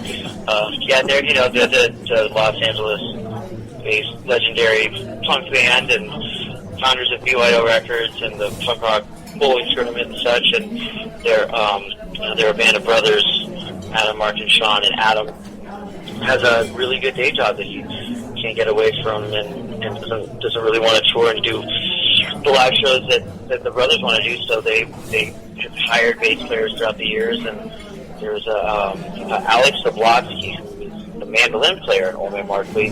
He is a bass player as well, and he was a bass player in LA punk band Angel City Outcasts in the 2000s. So he did a couple of tours with Youth Brigade, and if he couldn't get the tours, he couldn't do them, so that's where I came in, and that was in about 2007. And that was around the same time that Johnny and I, my friend John Carey, who's the lead singer of Old Man Markley, he and I were in a band called Blue Collar Special that was kind of like dissolving, and at that time, that was when Old Man Markley was starting, which featured a bunch of other guys from Angel City Outcasts. So it was just, you know, kind of this weird little, you know, guys living in LA, everybody plays in bands, and, you know, sometimes shit overlaps and gets confusing, and that's exactly what you have here. Yeah, so it sounds like, you know, just everybody's just a bunch of groups of buddies just hanging out and doing what you do best. Yeah, and Youth Brigade is always, I think, it's been really cool. You know, like, I grew up loving them. I saw them for the first time when I was, like, 15 or 16 at the Roxy, and they had, you know, they had the whole crowd on stage singing California with them. And that's kind of their MO of, I think, really, you know, sharing and embracing with their fellow, you know, punk rockers and the community or whatever have you. And my band, you know, Blue Collar Special and Angel City Outcasts, we would always open up for them. And so, you know, we would see the Stern brothers all over the place at shows all the time. So everybody kind of knew each other. And yeah, Mark worked with us for years too. Mark Stern worked with Old Man Markley for years, and you know, helped us out a lot in the beginning, getting our foot in the door, doing a lot of stuff. So there's a lot of intertwining, and you know, incestuous with it, but it's a healthy incestuous. Yeah, oh, absolutely. Kind of incestuous, yeah. Yeah. How many times am I going to say incestuous? I'll just stop. And I don't think the phrase "healthy incestuous" has ever been uttered before. So yeah, we're breaking ground here, you know. But so go ahead. No, I was just about to say we're making America great again. We really are. Yeah, we're doing what we can. That's what Punk Rock Foodies is all about. So you're currently touring on tour with Youth Brigade, and you know you've been on many tours with Old Man Markley. And aside from the number of people, what's kind of like the big difference between touring with you as Youth Brigade and then as Old Man Markley? Well, actually, I mean, technically, I'm on tour with just Johnny right now. Well, right. We joined Youth Brigade. We haven't played with them for 5 years. We were joining them this year to do some shows in Punk Rock Bowling, and we have some shows later coming in September. But the last show that we had with them was at the Punk Rock Bowling Tournament Festival that they do in Denver now, and that was a couple of days ago. And when Johnny and I both were going to be doing that, we figured we could maybe both, you know, just do a little run of acoustic shows, doing some Old Man Markley songs, you know, broken down with just him and I, you know, singing and playing guitar. So right now I'm downstairs. I'm in the basement in Albuquerque, New Mexico. Johnny's upstairs watching The Revenants, and we're enjoying a nice day off. We played at Low Spirits last night, and tomorrow night we're going to be in Flagstaff. And you know, it's only Markley hasn't toured in a couple of years, and we're still trying to keep it, you know, alive and in some way or form, you know. So we thought we would just do this little thing for adventure's sake, you know. So we're just in my car, you know. So it's a really big difference from when we used to tour with Old Man Markley. We had that makeshift Seattle bus that we converted into a touring vehicle, and you know, we had like bunks, and you know, you're on tour with, you know, at the very least 8 people, I think, 7 or 8 people, I think, you know, 7 at the very least, I think, is what we were at one time, but on the average we had about 8, 9 people in the bus at one time. And then when we would tour with Youth Brigade, well, that was fun, because we would just get rental cars and use backline gear. Like, we did a Canadian tour, and we shared gear with Off at Their Heads and Bouncing Souls. So there was that. That was fun. And when we toured Europe, we would use backline gear there. So it's all kind of different. And also, you know, playing in Youth Brigade, you know, I get to, you know, like, you know, make fun. You know, like it's very searching for the right words here. It's an honor and a pleasure, and it's almost like I'm pitching myself. It seems surreal. But I'm playing music next to, you know, a couple of my heroes, and we're playing punk clubs across, you know, right, the United States and Europe and Canada. And it's like I'm you know, it's surreal, I guess is the easiest way to say it. It's super awesome. Yeah. Same thing when you, I guess, play with Old Man Markley. Super fun, super surreal. You're jamming on some music, looking around. You're like, oh man, I'm with my best buds on tour, touring all over the place. And we're playing music, and it's, you know, it's all pretty awesome. So when you are on tour, what are some of the foods you like to go for when you're on the road? Oh, when I'm on the road, I get a lot of, I like to eat out, and I like to cook. When you're on the road, I mean, try to get all the spots that you hear about or whatever, you know, just want something good, something good and healthy. I like to go to the market a lot, if I can. But, like today, we ate at a place called Thai Vegan in New Mexico, in Albuquerque. In Denver, we ate at a bunch of spots. We ate at Watercourse. We ate at City Oak City. Those were a couple of grubby little spots, vegetarian eating spots. We tend to go to a lot of vegan spots. Johnny's vegan. I'm not. And Old Man Markley is vegan as well. I love any kind of food. I'm just always hungry. So I'll fucking eat anything. But I love. I don't know, like, yeah, when we're on the road, I just try not to eat fast food. But I fucking was a horrible person last night, and I am telling you, Punk Rock Foodies, I'm confiding in you. I ate a Whataburger last night. I didn't have any dinner, and I didn't want to, like, you know, start freaking out and trying to make some kind of, like, you know, rummagey kale salad from people's gardens or anything. So I just went with the quick, easy option, and ran to the Whataburger that was less than a mile away. Yeah. We did 3 times today. When you do have the opportunity to cook, either if you actually have the opportunity on the road or when you're at home, what's like one of the meals that you really enjoy making? Oh, mate, I cook a bunch. I like to make beans. Beans are my number one thing. My old roommate, Todd, writes most of the lyrics for Hogan Markley. He's a really good cook. He taught me a couple of good recipes. I like beans, man, just straight up black beans. I get the bulk ones. I soak them overnight.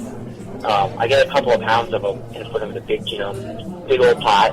Soak them overnight, rinse them, put them back in the water. I boil them up. When they start to boil, once you get that like white scummy stuff, and I scrape that, and you bring it down to a simmer, and you introduce a bunch of chilies. Dice up a couple of poblanos, a couple of serranos, a couple of Anaheims, a couple of I'll do like one habanero or like maybe like a quarter of those peppers, like a really spicy pepper from somebody, a couple of cloves of garlic, and a whole white onion.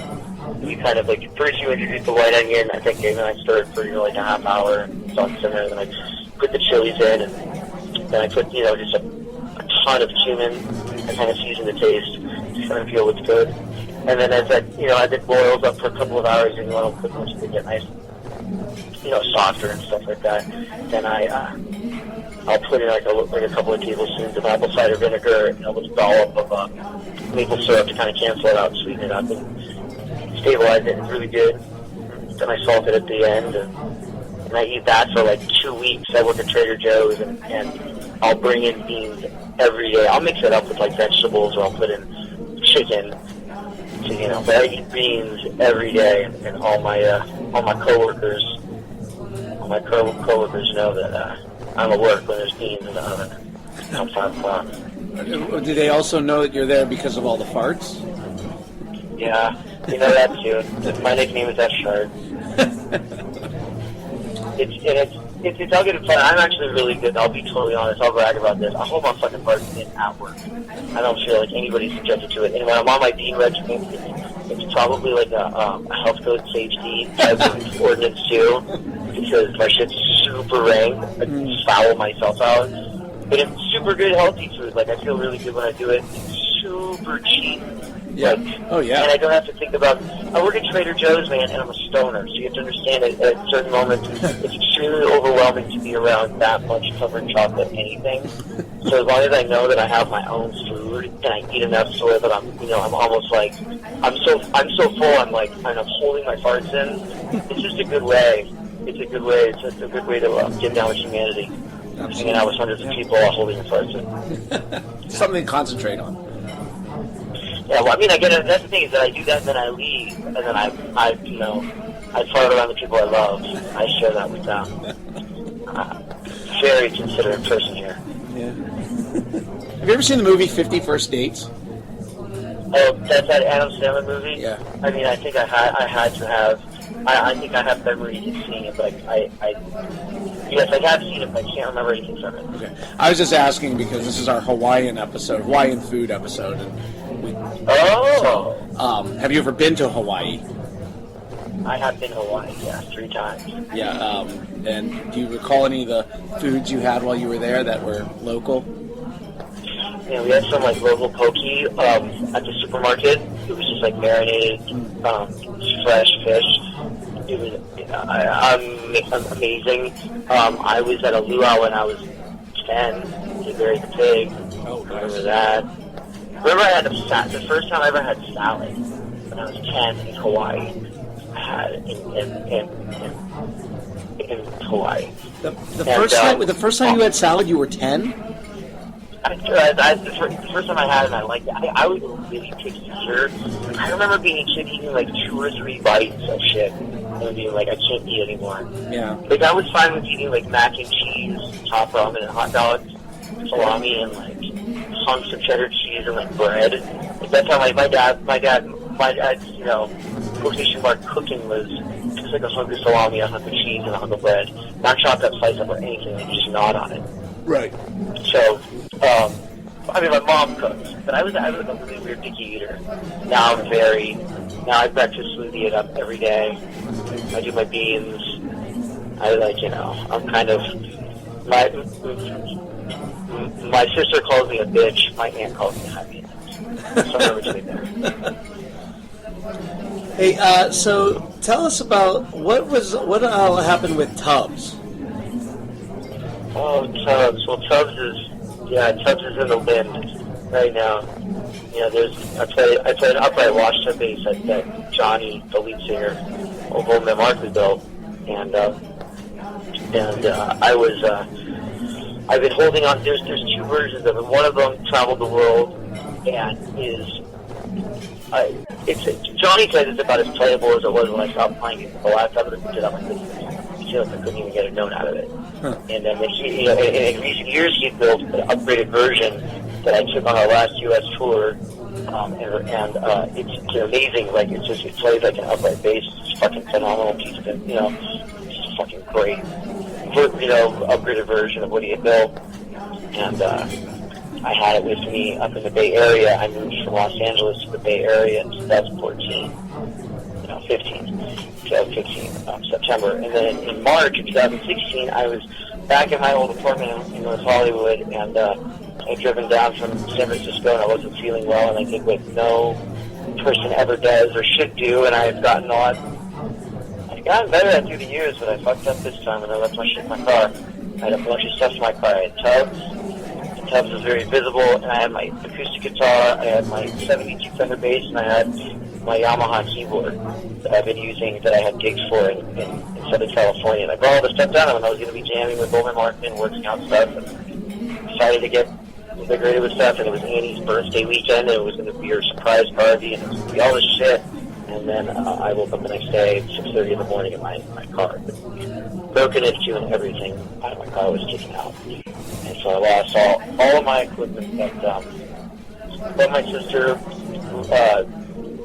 very awesomely hooked me up with a GoFundMe, and then was able to raise a shit ton of money for me. And I was able to give Johnny a good fair amount of money and help make the new Tubbs. And for him, he worked, it's like he even said, he's like, it's things like those, they're not easy to make. They take time. He maybe worked on it straight for like 2 or 3 weeks, but I mean, he also worked on it collectively for about 2 or 3 years. So it's like, it's one of those things where it's like, it's just a bummer. You can't really put a price tag on it, and whoever took it probably has no idea what they have or what they took. Right. So it's a huge bummer. I'm really. I've heard people. People keep telling me. I keep looking on Craigslist. I made a police report. I gave them all the serial numbers that I had for all this stuff. There's a ton of shit in my car, and whoever got it really came up. I was a real genius for bringing everything that I owned in one fell swoop and left it in a really, really great place.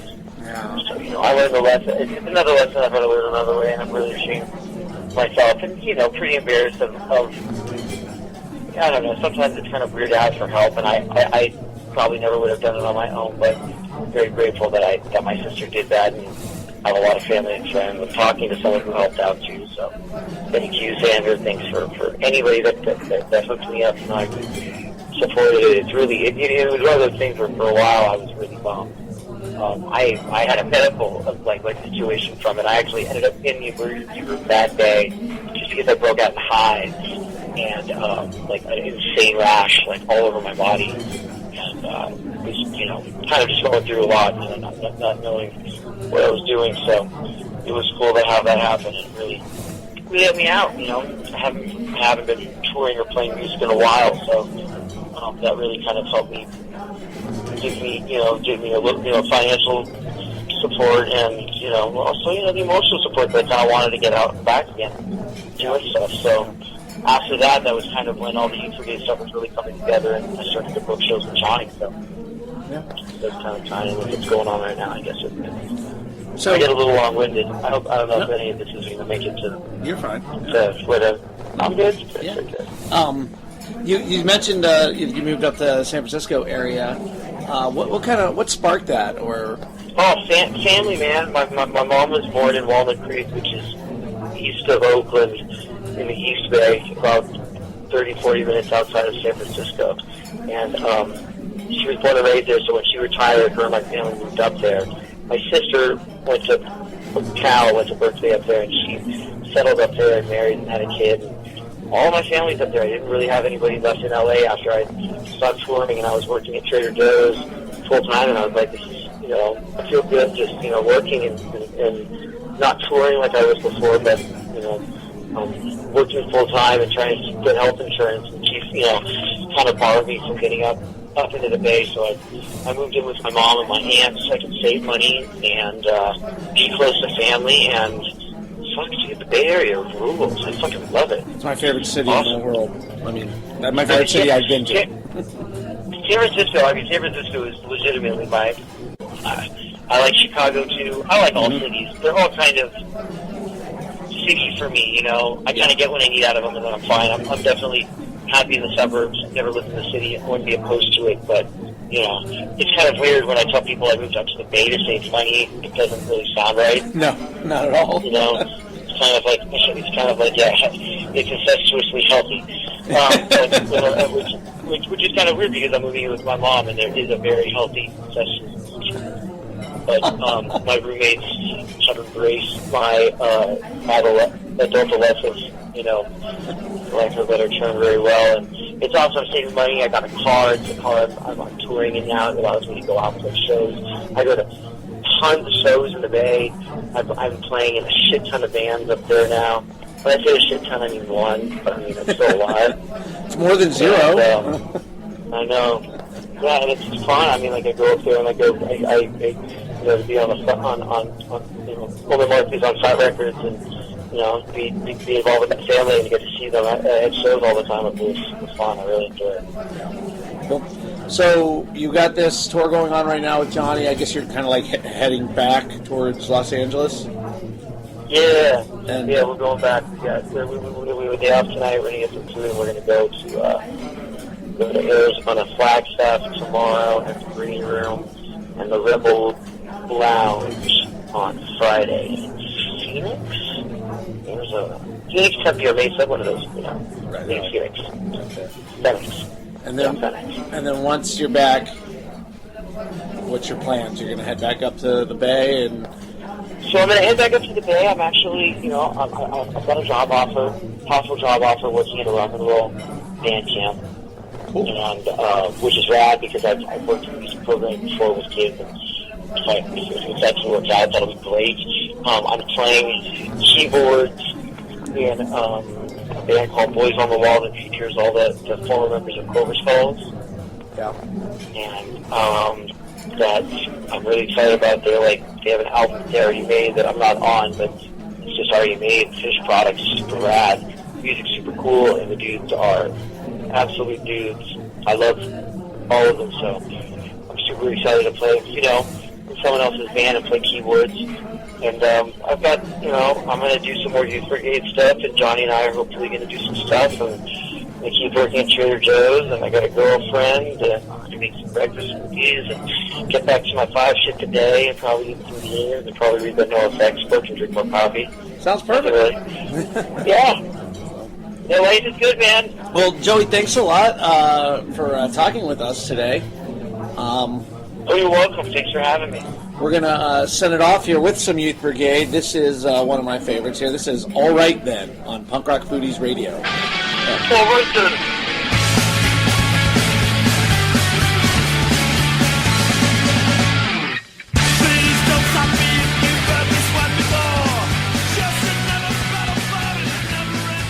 What's up? I'm Skate Rat Betty, and thanks for listening to Punk Rock Foodies Radio Best of 2016.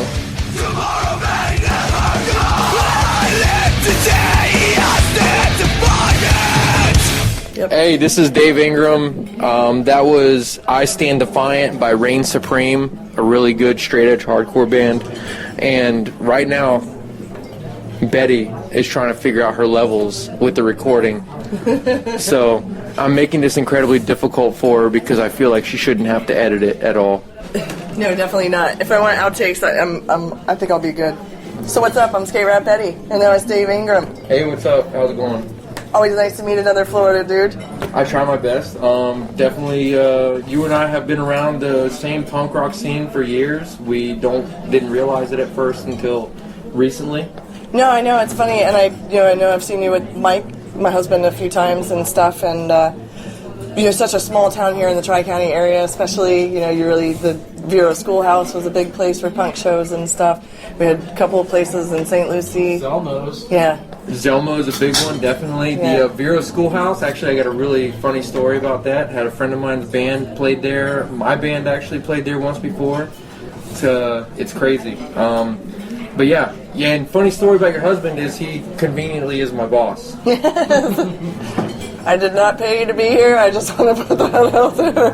Unfortunately, I think we might have bought some beer, though. Unfortunately, I'm not getting paid, but yes, there is a beer. There is one or two. Speaking of Vero Schoolhouse, though, I actually, when I met Mike, was living in the loft, the Pocahontas building that overlooked. So I stopped paying for shows, and I would just open my windows and sit in the window and hear the bands play.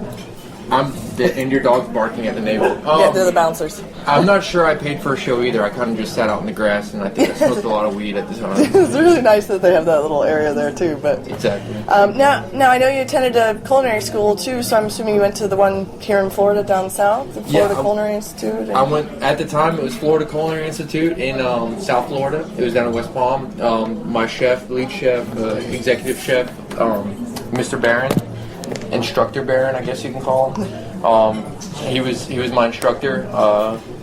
But yeah, I have, and then I also went to culinary school when I was in high school as well in Fort Pierce Central. It's really neat that your high school had a culinary program. We had food prep. I took home ec, and that was pretty much it. That was as far as I could go. Our culinary class was actually really well put together. It wound up being AP by the time I graduated. We were actually called the Purple Appetit Cafe, and we actually had a state senator come one point, and we cooked for him. It was crazy to me personally. Like, cooking for somebody of that caliber was insane. Well, especially when you're so young too. How great! I got kicked out of food prep because I made marijuana shaped cookies. They were a little Poli. See, I had like a giant joint. And, who would ever kick you out for that? Yeah. Yeah.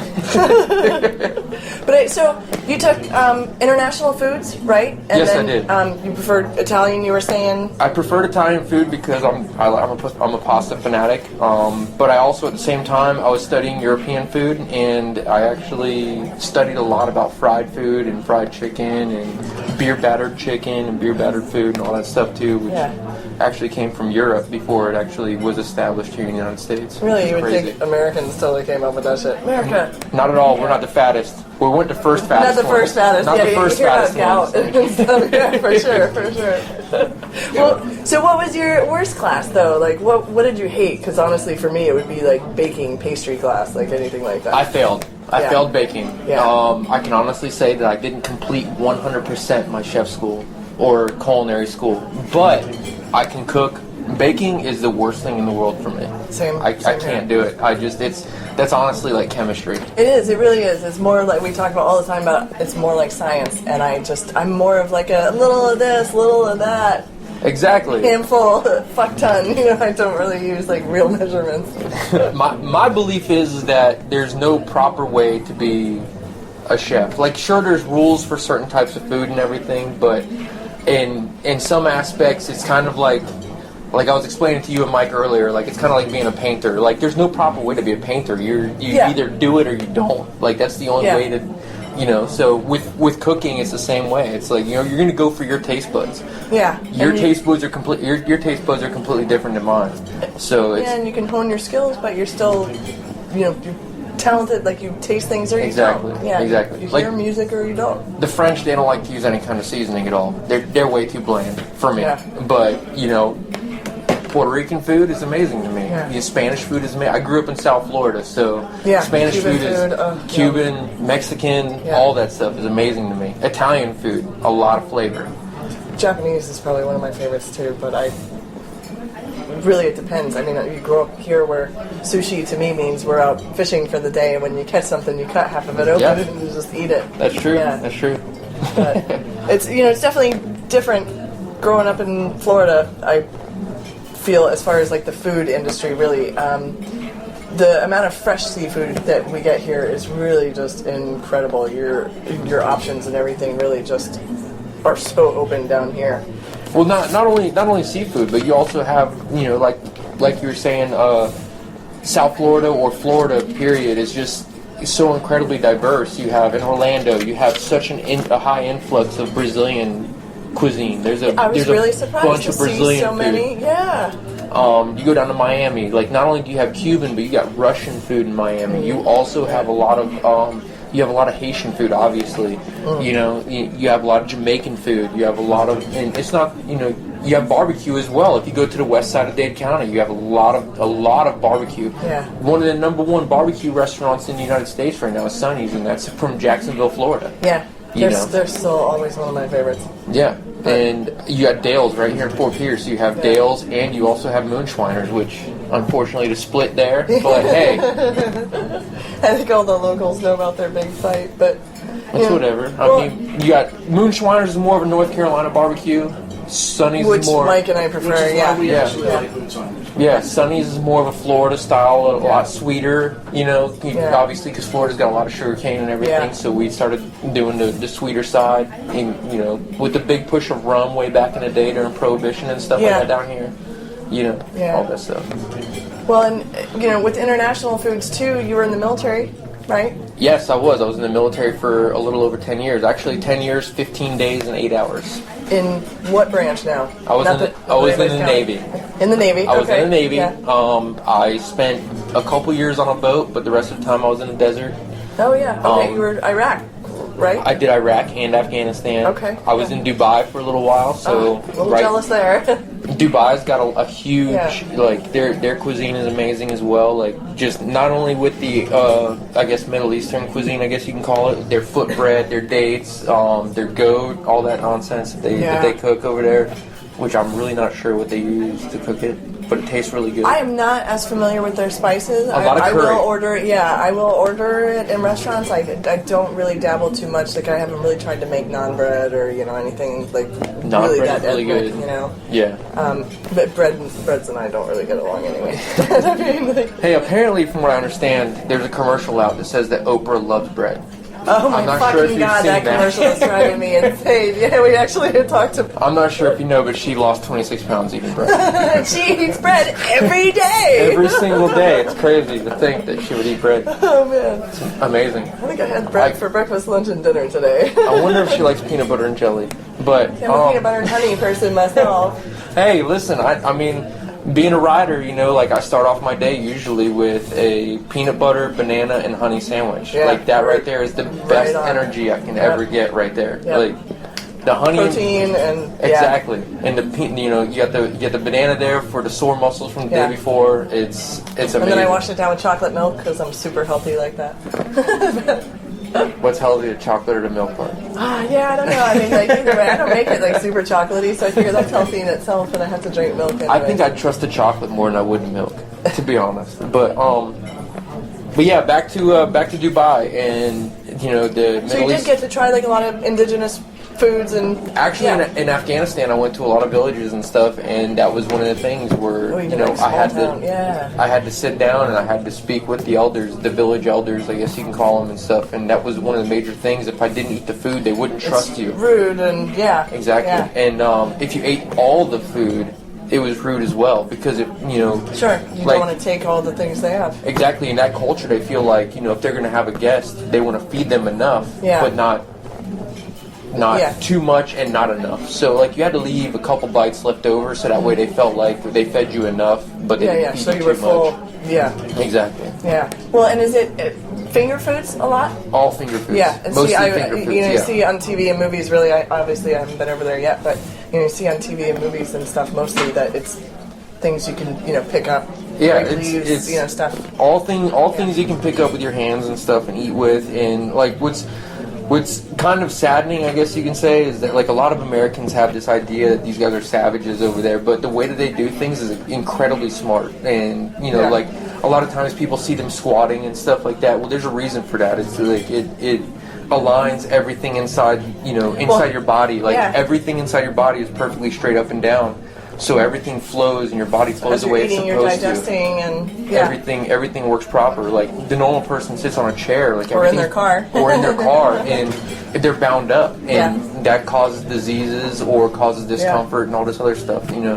No, along shit, with the it. squatty potty came out, so obviously there is some truth to that. You know, for millions of years, people, well, probably not millions, but yeah, people have squatted. Exactly. The majority, I think, of our time. Yeah. Since the creation of man, we've been squatting. You know. I feel like chairs are the more, you know, like the newer last couple hundred years. Oh, we're fancy. We need forks and stuff. Yeah. I blame Britain. Yeah, I totally do. I totally do too. I mean, don't get me wrong. We got some really cool fashions out of them, but man, there are some stubby rules. Hey, I'll tell you what. I'll be honest. Europe, England. I spent a lot of time in England, in Portsmouth, England, and in London, and that's like one of my favorite places to be. Dubai, a very close second. Spain and Italy are my, you know, right there with it. Those are my, you know, 3 and 4 right there. Dubai is his main place that he wants to visit, that Mike does, and I'm Japan. Yeah. I saw snow for the very first time in Dubai. I went to that indoor snowboard park. Oh, jeez. I did. It was crazy. And actually, like, it really does snow inside the park because they light off sprinklers and stuff. And all snow is just frozen water. So it literally snows on you while you're snowboarding. Yeah. Really neat. And then it's with Mike being an iron worker and a fabricator and, you know, just an artist with metal and everything like that right there would definitely hone into him because it's just looking at the place, just walking down the street and the way that they do things is just, it's artistic all around. I do think that's the majority of why he wants to go there, is not just to like visit as a tourist, but also to maybe like get his hands on some of the buildings over there and do some of the stuff they do over there is absolutely amazing. It's beautiful work.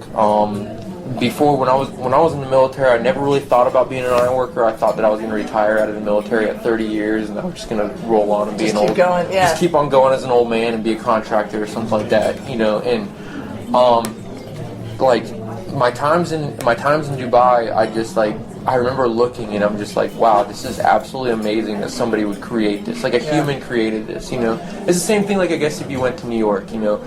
Yeah. Humans built that. The skyscrapers and stuff are insane, and then and then like since I became a fabricator and working with metal and everything, and you know, looking back and doing research and stuff, the way that they built the Sears Tower or the way that they built the Twin Towers and stuff is just blows my mind. The stuff we were capable of so long ago, even 100 years ago is so long ago. Right. Compared to technology. You're absolutely correct. And then being like, it's 2016, 100 years, like you said, 100 years ago, like when they were doing that type of stuff is just, and the safety stuff that goes along with it, with OSHA, the OSHA problems that we had, or that people have, that people have on like certain construction sites and stuff like that, and like looking at those problems and looking at the problems they had back in the day in the 20s and 30s when they were building these huge skyscrapers, it just blows my mind. Their scaffoldings look insane. The dudes used to wait outside of the buildings for people to die. So they can get a job. So they can get a job. Like, they just go wait for somebody to drop off the building. So they go, hey, guess what, dude? I'm gonna go catch rivets for the rest of my life. Sounds good. Hey, but at least now, in today's day and age, we don't have to worry about eating off the roach coach. No, you're absolutely. Well, hang on now. The roach coach in Miami. Some of them are pretty fancy. Shit, you can get like an 8-course meal and a fucking banana and dessert and a Coke. I brought Jen over to the roach coach one time, and she's like, "What the fuck are we doing eating out of the back of the pickup truck on a job site?" And I was like, "No. These guys have some of the best chicken and rice. Just try it." That roach coach at 801st, I had some pork. So it's all Spanish food down there in Miami, Yeah. So 801st is a spot that's down on Miami Beach. I think they shoot porn right down the street from there too. Where do they not in Miami? Hey, on the beach. This is literally right on like I seen a Brazzers shoot going on. Oh, geez. I don't know anything about porn, but what I'm saying is that they were shooting a Brazzers porn. I'll give you the website if you want it. But no, but for real. I went to this place, 801st on Miami Beach, on South Beach, and probably one of the best roach coaches I ever had. Now, I've worked on Brickell City Center with Mike and with his crew and everything years ago, or a couple years ago, 2 or 3 years ago. And the roach coach down there was all right, but there was other restaurants that were around the area that were way better. And that roach coach right there on South Beach on 801st was amazing to me. But yeah, That's it. They had nothing but Cuban food.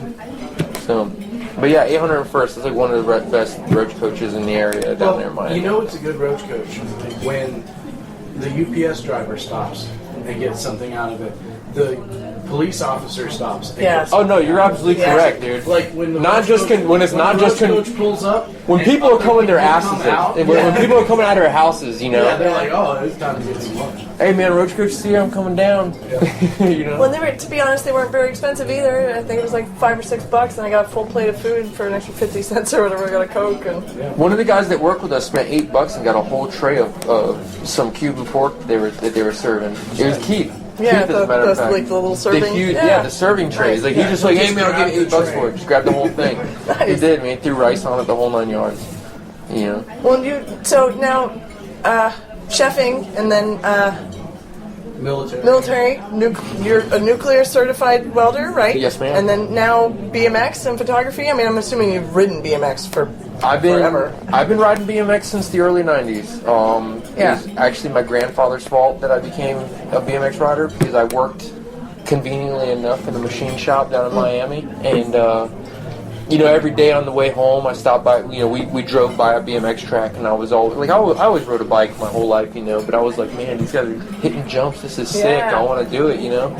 So my grandfather went and bought me a BMX bike one day, and ever since, dude, I was hooked. Since 8 years old, I've been hooked, and I'm 31 now, so I'm horrible at math. If it was on a tape measure, I could figure it out in a heartbeat. Mike put his finger up. I think he's figuring it out right now. iPhones don't count, Mike. But so yeah, like I got hooked on BMX, and my dad, as a matter of fact, was a amateur skateboarder for a long time, and then started working for Florida Tire Light, and you know, he surfed his whole life. I've surfed my whole life, and I kind of got hooked into the extreme lifestyle with BMX, skateboarding, all that stuff, and BMX just kind of stuck with me, and it's probably one of my greatest things that I've ever found was BMX, because I've met some of the greatest people in the world out of it. And it's something really at any age that you can do to some extent. To some extent, yeah, it is. About any age. Maybe not my age today, but I mean, there's dudes that are way older than me that are still killing it on bikes, you know. And, Fat Bald Men, FBM,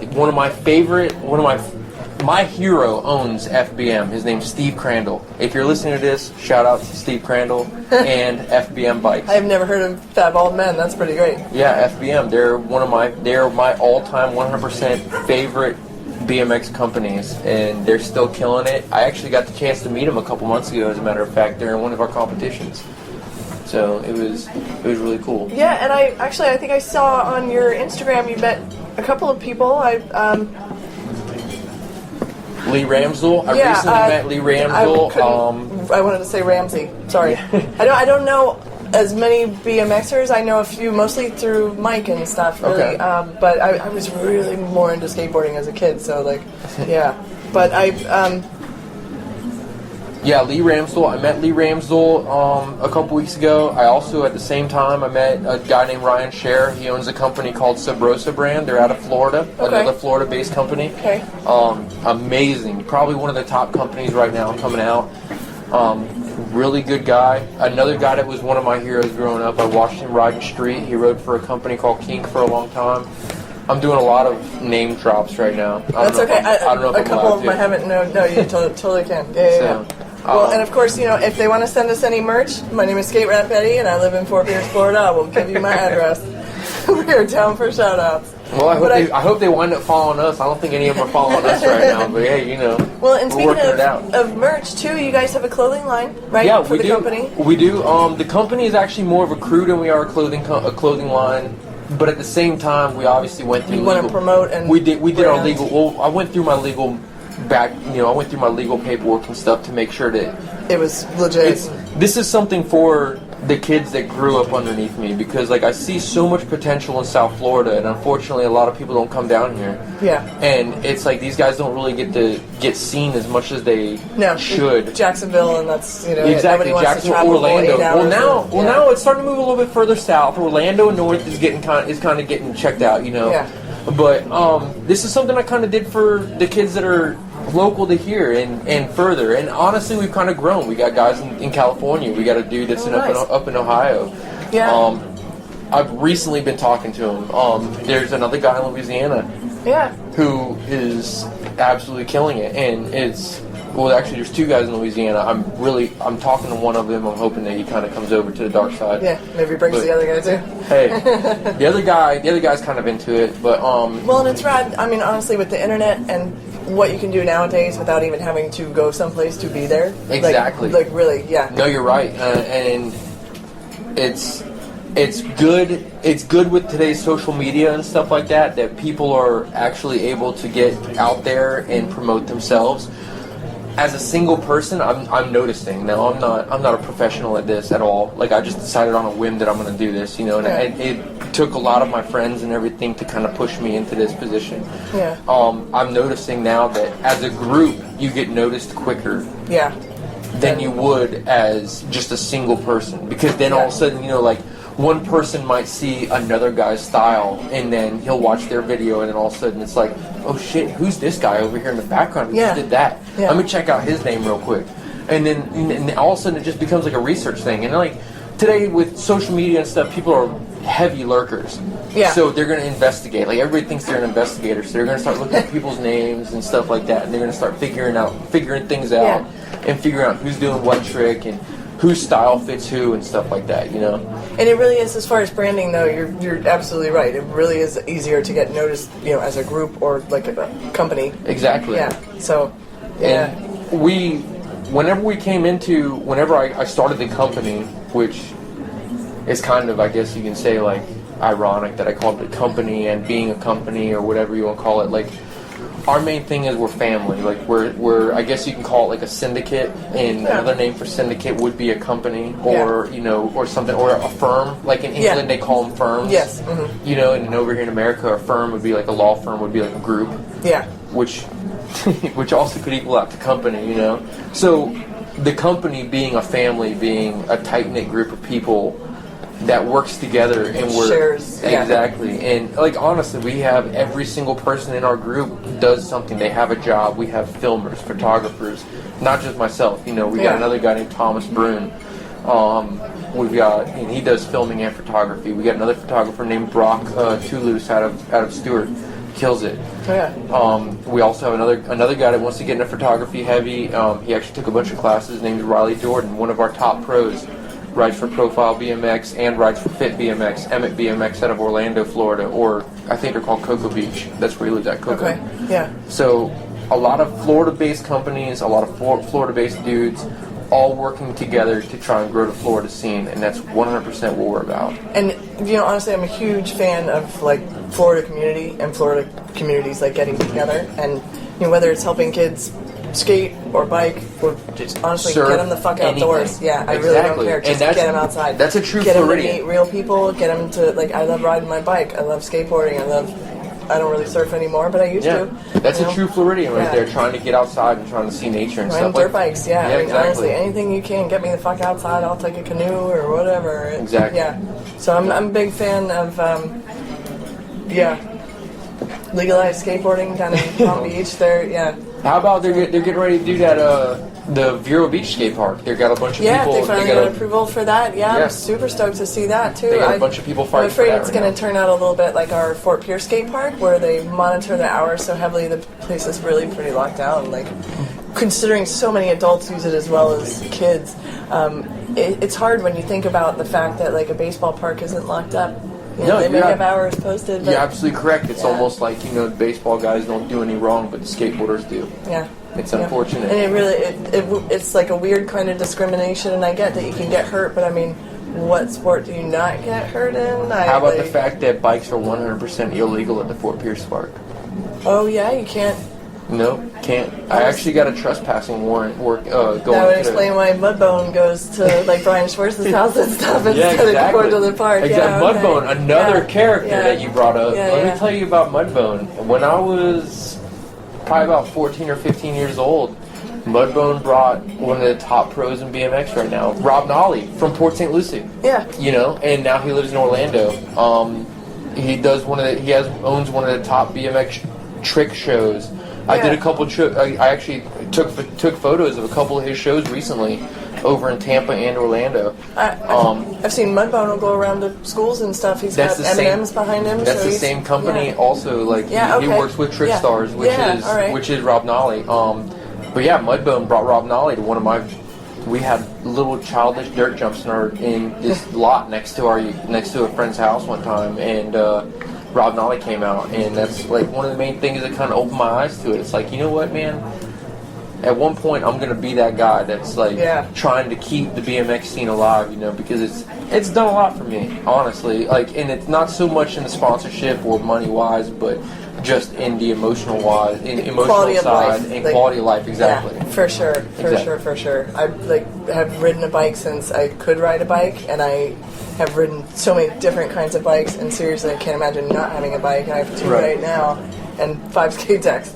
But it's, I just can't imagine not going outside and doing stuff. It's really great that we live in a place where 10 months out of the year you can be outside. 12 months. There's another. It got too hot. Hey, listen. There's only 3 days out of the year that it gets below 30. Okay, so we're pretty good. We're doing fairly all right. I'm born and raised in Florida, but shit, Same man. here. Once it goes over 100, I'm like, I gotta take a nap in some AC. I can't do it. If it drops below 70, you're in snow gear. I understand. Forget it. I understand completely. Yeah, for sure. There's another Floridian dude, Dave Brumlow. He owns Emmett BMX. He was in X Games and stuff. He was a heavy contender, and now he's doing a lot of things. He runs FLBMX.com. That's they do a lot of contests. They're actually one of the leading contest series in the United States right now. I think when I was searching you, they had popped up underneath it by search. Yeah, possibly. Yeah. They're huge right now. Like, that's one of the number one contest series in the United States right now, aside from X Games and Do Action Sports Tour. Like, they're all Nitro Circus. Exactly. Well, Nitro Circus is more of a show, but exactly. Those dudes are absolutely insane. I don't know what to do. Yeah, no kidding. I think her, his wife is just insane. Yeah, it's really great though. Travis Pastrana. Yeah, we've really loved watching all their shit for years. That's super great. Yeah. Well, and speaking of like crazy antics too, having grown up in the same scene in Florida, I'm assuming we've probably been arrested at the same jail. Maybe because I know I've been to more than one. Hey, I was at one. You know what? I have hit the trifecta. I have hit Bureau, Fort Pierce, and Stewart. Well, I just realized that's not worth bragging. No, it's not. I made it through Port St. Lucie. They had my name pinned. I was in highlighter for a long time. They knew exactly who I was. As a matter of fact, I was arrested at the ripe old age of 17 for mooning somebody at the corner of Darwin Square. Oh my God, are you serious? Right there at Darwin Square. There was a Taco Bell that was just built, is brand new, and I mooned somebody right outside. And I actually just got done riding my bike, so what was the charge? I have to ask, like indecent exposure? It was indecent exposure. It was indecent exposure. Luckily enough, it was a misdemeanor. Yeah, and you were underage too, because you don't want to be like a sex offender just because you mooned somebody. It was underage. Like I said, a misdemeanor. I had to write a huge, lengthy apology letter to a guy. The guy was 32 years old, and he got offended by it at the time. Like, I mean, honestly, who hasn't mooned somebody? That's what I mean. I don't get it. Like, it's not like you were 45. No, exactly, dude. I wasn't swinging my junk in somebody's face. I showed my ass. I mean, it's a nice ass too. But still, it's just whatever. Hey, that was his choice. But I did that. I got pulled over after that. After I joined the military, I was heavy in the straight edge. I wanted to be, Mr. Drug Free, X'd up for life, the whole 9 yards. I did it for a year, and then I stopped. I made 11. I did 11 years. I actually made. I did fairly all right. But so I got pulled over in Port St. Lucie for having a straight edge sticker on the back of my truck. Oh, and he thought it was... He thought I was like some kind of gang guy or whatever, like I was from Boston or something like that. Do you remember the tattoos on the back of the hand? A lot of people did the... Oh, the big X's and stuff like that? No, I never did that, but I do have some. Well, and I think that'll probably wrap us up today. You want to take us out with a song? I'm going to say thanks for joining us today, Dave, and make sure you check him out at thecompanyflorida.com. The spelling is different, so it is CMPNY? our website. Hang on now, I gotta figure this out too because I'm retarded. So, our website is thecmpnyfl.com. That's our website. We also have an Instagram. It is the CMPNYFL Instagram thing. Yeah. Hashtag your mom 69 420, whatever you want to call fuck it. you if you hate hashtags. Pretty much. Miami, Florida, whatever you want to call it. And then well, we have a YouTube as well, I guess. It's the company FL. It's CMPNYFL. Same YouTube. Same. If you go on our website, you're gonna find all our videos and all of our pictures to everything. Yeah. Check us out. Please support the Florida scene. We will be traveling to California sometime in July for about 2 weeks. And we do have a lot of members out there too, so hopefully, when you guys head out there, we can get a couple I extra hope tickets. to run. You know what? And the one thing I wanted to talk about, honestly, because we do a lot of touring, like we do a lot of traveling, and I mean, I really want to emphasize the fact that people need to go out of their comfort zone with food. Although some places may not look like the cleanest places in the world, they may be the best. Yeah. And I say that because there's this place down in Miami, and it is a team favorite. Like every single person except for one person, might be Haitian, I don't know. But this one guy that rides for us, his name's Emil. He doesn't really like this spot. It's called People's Barbecue, and Ocho Cinco from the Kansas City Chiefs. He's always there. Rick Ross, always there. That's who I say Mike looks like, is the white Rick Ross. I guess you can say that. He might be an Arabic I need Rick a set Ross. of aviators for him. Yeah, that might work out for him. Like this place is it's a hole in the wall. You walk in there and barbecue grease is dripping from the roof. It's heaven on earth, honestly, for me. North Carolina barbecue, you'll love it. Yellow barbecue sauce. Yeah. So heavy vinegar and all that stuff. The stuff that you guys like, you know. But they also have a sweet sauce also, but it is one of the best barbecue spots in South Florida. I put everything behind it. I'm going to have to write that one down, People's Barbecue. People's Barbecue. Yeah. It's on 8th Street, downtown Miami, Overtown. I think it's in Overtown. Nice. So you you drive in there, there's trap houses and stuff like that. You can buy cocaine and get some barbecue at the same time. You're set. I mean, like if you're in Miami, that's all you need. If you're into that, dude, you're into it. If you're into it, you can do it. You can do it right. But traveling through Florida, you run into those hole in the walls. There's another spot in Oviedo. Like, we're heavy barbecue eaters. Like, that's the one thing. Like, we have one guy that's a vegetarian, but he's not, because when we go to barbecue, he'll eat some barbecue. He's okay with the barbecue. Yeah, he's okay. Yeah. He's a Jamaican dude. His name's Nick, and he'll eat some barbecue. Every time we pass through Yeehaw, I make Mike eat at Desert Inn. Yeah. Desert Inn's very good. For the longest time, Desert Inn was the one spot that you could only get Everglades seasoning from. I know. Now you can get it at Publix, grocery store. They have which is crazy. Like salt, like low salt ones and stuff too. Yeah. There's another spot in Indiantown over offset.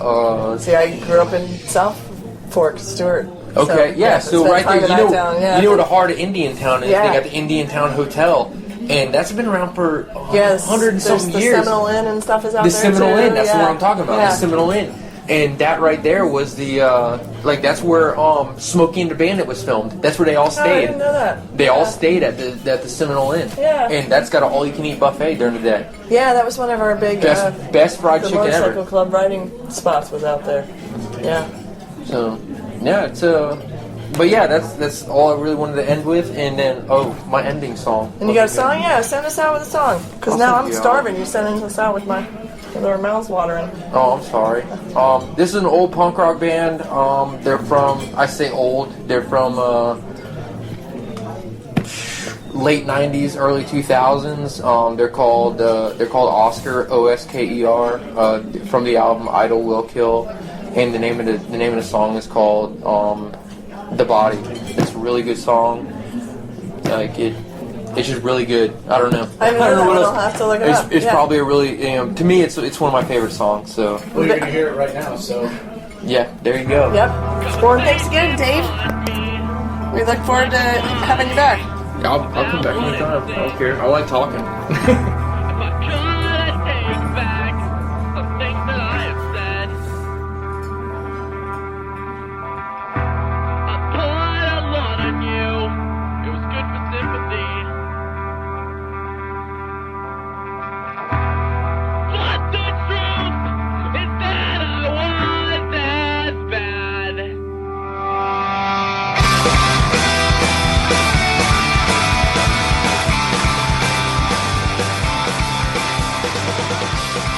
Hey everybody, this is Steve Guerrero, and you're listening to the Best of Punk Rock Foodies Radio of 2016. This actually is Brian Reinhardt, but, you know, who gives a shit?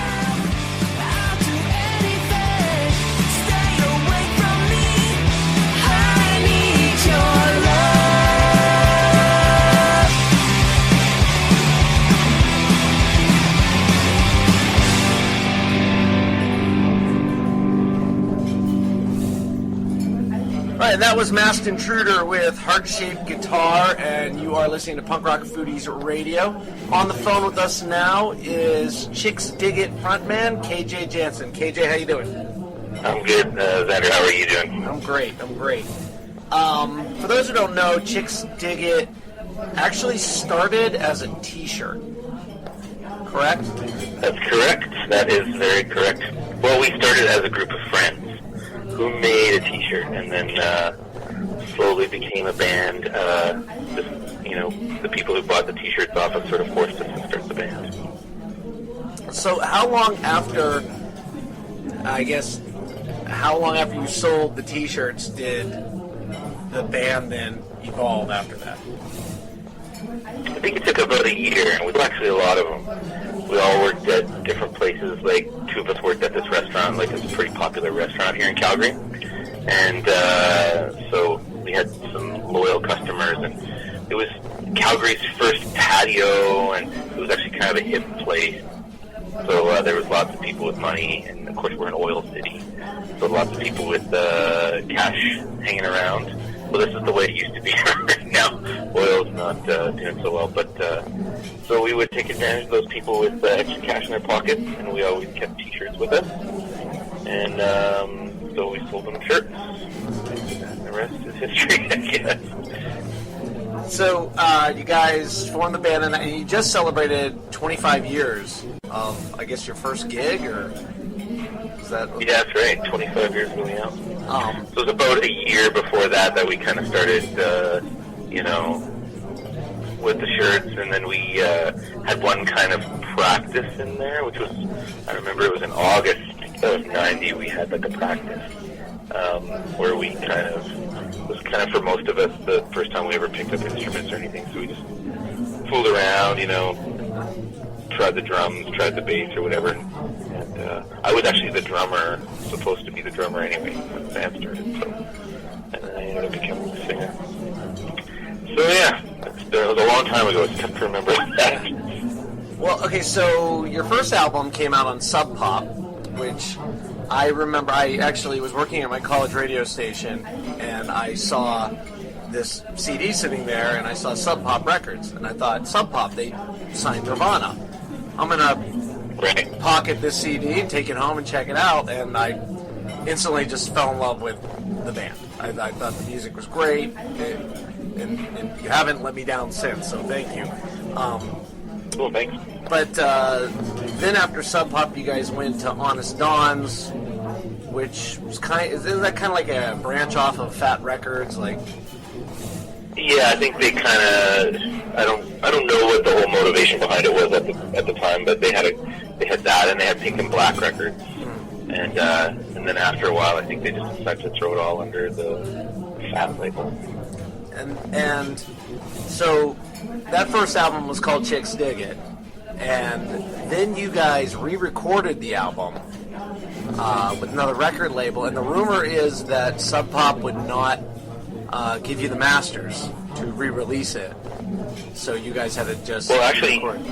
Yeah, I think even Fat has contacted them to try and get the masters, and they wouldn't even respond to that. We tried to buy it back, they wouldn't sell it, and then we tried to buy copies just off of them to sell, and they would only sell them to us at like full retail price.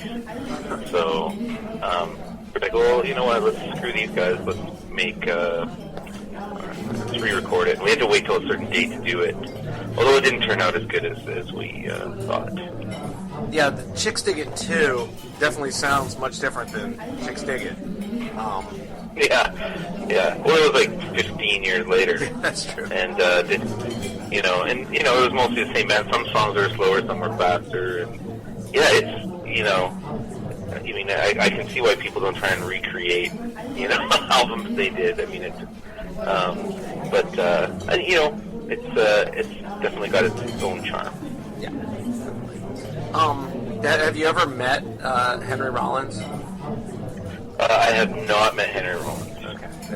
For anybody, and you know what? My mom has not met Henry Rollins. For anybody who doesn't know, Chixdiggit has a song, Henry Rollins is no fun, and so I was curious. So you've got this power stance when you play the guitar that is pretty wide. At least that's... Yeah, it's not as wide as it used to be. 25 years. I get asked a lot for my knees. I had problems with my knees, and it's actually, for a while there, I had problems with my hips just from doing that. Yeah. So I've lessened the wide stance a little bit just to, you know, take care of the future KJ, because, you know, we see a lot of guys who were doing it before us who were having, you know, joint problems, and I don't want to be one of those guys. But I probably will anyway. Well, so now you're doing you've been doing a lot of solo touring, just acoustic. Is that mostly just acoustic versions of Chixdiggit songs, or do you have some KJ songs in there that we might see on a record someday? Yeah, I actually have lots of songs that I think maybe aren't necessarily Chixdiggit. They might be better just with an acoustic guitar, so I'm slowly working on those right now. Like, right now we're, you know, working on Chixdiggit stuff, so the solo stuff can kind of wait a little bit. But yeah, I've got lots of stuff. Winters are long and cold up here, and, you know, just stay inside and, you know, work on songs. So there's lots of songs. It's tough to figure out, you know, when and where to kind of finish them up.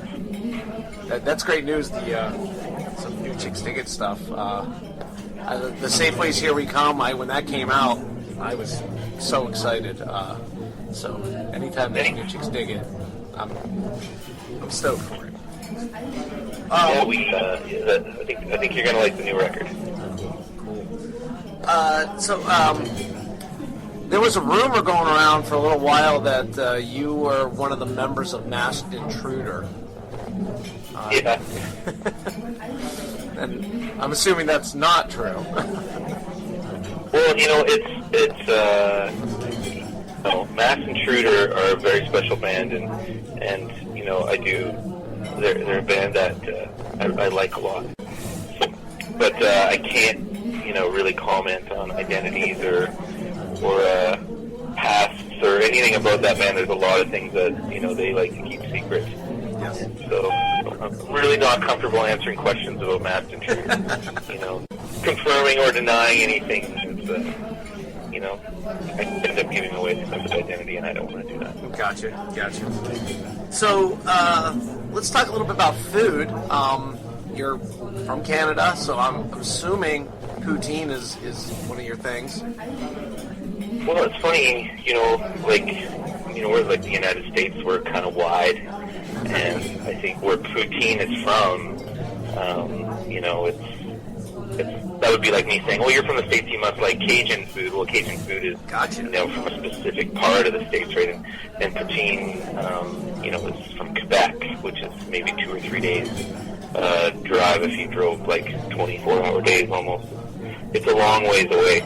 But, you know, we don't really have that much when it comes to Canadian cuisine.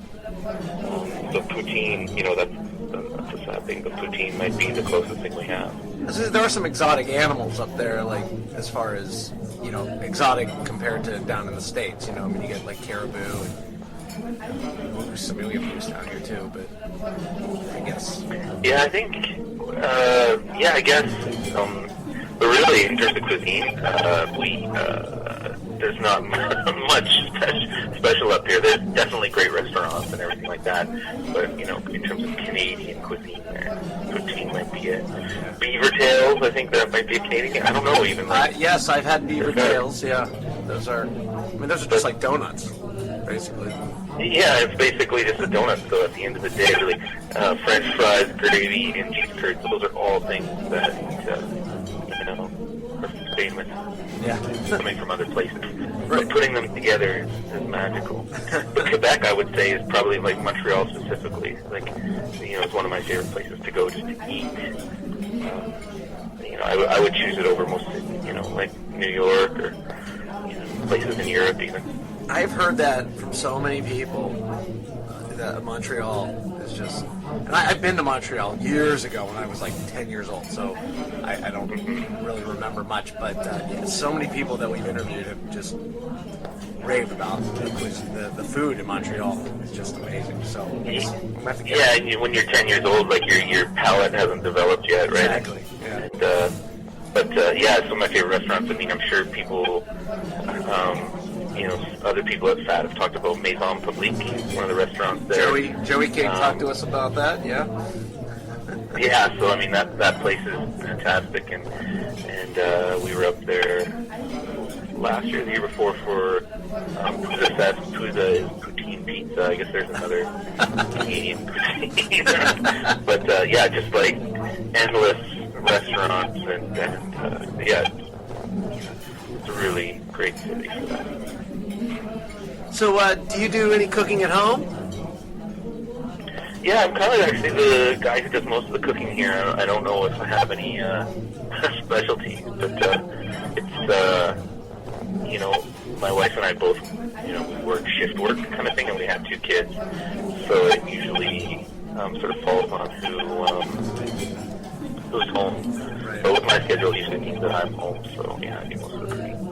Although the cooking is happening as we speak right now, and I'm not doing it. What's one of your favorite meals to cook? It's tough. I think we have a 6-year-old girl, and she's toasted sandwiches a lot, variations on the grilled cheese kind of thing. Yeah. And actually, when my wife is in a band too, or was in a band called the Riff Randalls from Vancouver, they're one of my favorite bands. When we first met, she had moved to Calgary to live with me, which was quite a sacrifice. I don't know if you've ever been to Vancouver. I have. It's beautiful. Beautiful city, and Calgary's kind of a landlocked, kind of a Denver. Nothing wrong with that, but no Vancouver. And but the one way I was able to, keep her entertained was with our Foreman grill, and just sort of like doing stuff with the Foreman grill. And actually, there's a song about it. But so we had lots of tricks when it comes to sandwiches and the Foreman grill. That's about it. Yeah. So you did say you've got 2 kids, so fatherhood must be a far change from when you were younger, touring and just hanging with. It's actually not that much different. it's like being on tour without the drives. I think you're not sleeping much. You go to bed, you get super hammered. I'm just kidding about that, but it's not a ton of sleep. There's a lot of wrangling. People trying to get them together to get the next day going kind of thing. And it's, I would say, almost identical to touring. People are shouting your name. Yeah, angrily. Yeah, pretty much. Oh, that's great. So, I see you're going to be doing some shows with Ray from Teenage Bottle Rocket. Yeah, he's coming up for a couple shows. We're doing Calgary here in Edmonton. And Edmonton's kind of a hidden gem. A lot of people. I just did some shows up there with Joey and Walt Hamburger and Brian Wallstrom. And those shows are great, and those guys rave about Edmonton. And, so Edmonton's kind of this hidden gem. I think you should probably try and talk to somebody from Edmonton. I mean, have you done an interview with Ray yet? Yeah, we just talked to Ray a couple weeks ago. Actually, we just talked to Walt this past week. Ray's new album looks like it's going to be pretty awesome.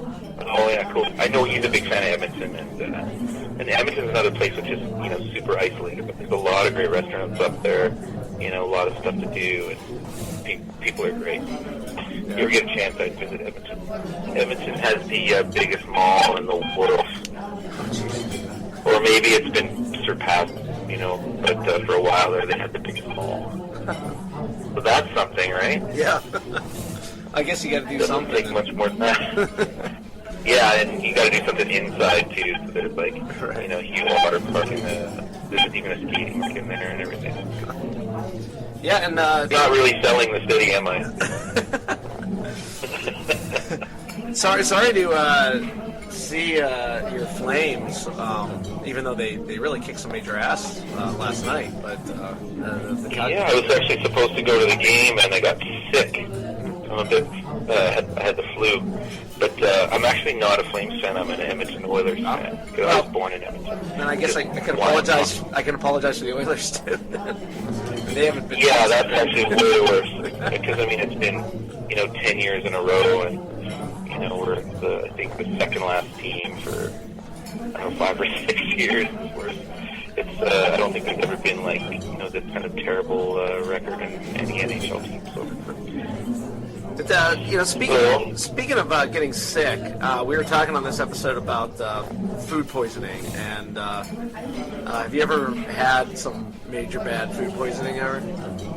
Yeah, only once. It's funny, we eat when we're on tour. Food is one of the most important things, and I think if someone's going to come on tour with us, they have to eat too, and so wherever we go, we'll eat on the street, we'll eat in back alleys, we'll eat off the toilet seats, if it's good, right? And never gotten sick until, there's a Chinese food place just, 5 blocks from my house here in Calgary, and it's the sickest I've ever been, and, we've eaten in some pretty dingy, gross places, and nothing, no problems. Yes, I have had food poisoning. Yeah, that's the worst. All right, well, that's all I got for you, KJ. Is there anything else you'd like to end it on a high note, right? Yeah, exactly. Food poisoning, huh? Oh, you don't know anything about food, huh? Well, what about food poisoning? Well, I can tell you all about food poisoning. I had to tie it all together in the episode, That's good stuff. I love it. No, just a new Chixdiggit record coming out, and 25 years. I think we're going to do some shows.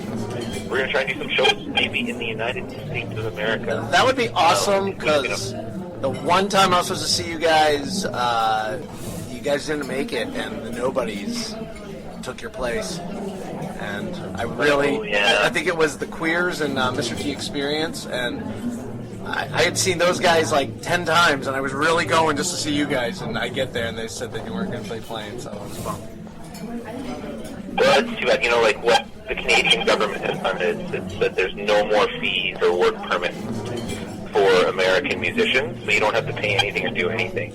And for us to come down there, it costs us thousands of dollars just to do one show. To get down for. So it kind of makes it tough, and there's other places in the world where they don't, give you the hassle. So hopefully we can find a good player, or figure out the work permit and maybe play enough shows to make it worthwhile, financially. But that's one of the killers. It's too bad. So hopefully maybe your government starts to waive these fees for Canadian musicians, just like we have done for your musicians. Well, that was it. The Prime Minister or whoever just met with the President, so maybe there's something good going on, even though we'll have a new president soon. You know what? If he didn't say anything, you do live in D.C., right? That's true, yes. I can. Well, help us out. I'll go down with my signs this weekend. Awesome. But, KJ, thanks a lot. You don't have a date on that new Chixdiggit album yet, do you? We don't have a date. We're just doing our what the quick. Okay. And figuring out sort of what that's going to look like. So, I will put it up on the internet as soon as I find out what the date is. And I know Fat will, too. Right. He'll probably beat me to it. All right, well, thanks a lot for talking to us. Like I said, I've been a fan for years, so this is actually a treat for me. So, We're going to send it off with a Chixdiggit song. This is off their latest album, Safeways, Here We Come. This is Since You Got a Dog on Punk Rock Foodies Radio. Thanks so much. Thank you. Since you got a dog, no one wants to hang around you. Don't blame yourself, it's not you, it's your dog. I know you think we ain't the girl that you're dating. It's not true, she's a saint, but she can tolerate you and your dog. Since you got a dog, no one ever sees you around. We secretly hope you'll send it to the pound. Don't take it wrong, cause it ain't you that we're hating, cause we think you're okay, but we got lots to say about your dog. When we plan to hang out, you don't need an excuse. We want you to know that we really miss you. You figure it out, you know it will be. Just don't bring your dog.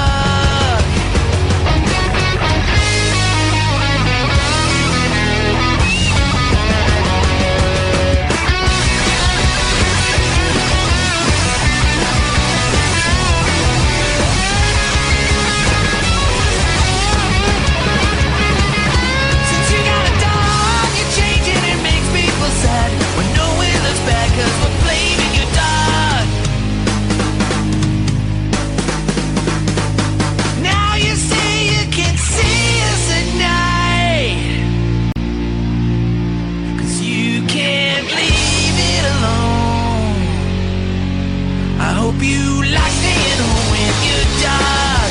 We got lots to say about your dog. We can tolerate you and your dog. Punk Rock Foodies! I'd like to thank Steve Bryan and Skate Rat. I'd like to thank Yotam Van Horin, Poli Van Dam, Dana Ryan Chase, Chris Arredando, Kate and Sarah, Joey Balls, Dave Ingram, and KJ Jansen. Check out Burning Rose Studios for all your video and graphic needs. Check out Betty Gear. Also, special thanks to King's Hawaiian for all their good food. And check out Punk Rock Foodies on Facebook. 4,800 members and growing. Make food, post a pic. It's that simple. Happy New Year and Bone-Ape-Tit, everyone. I got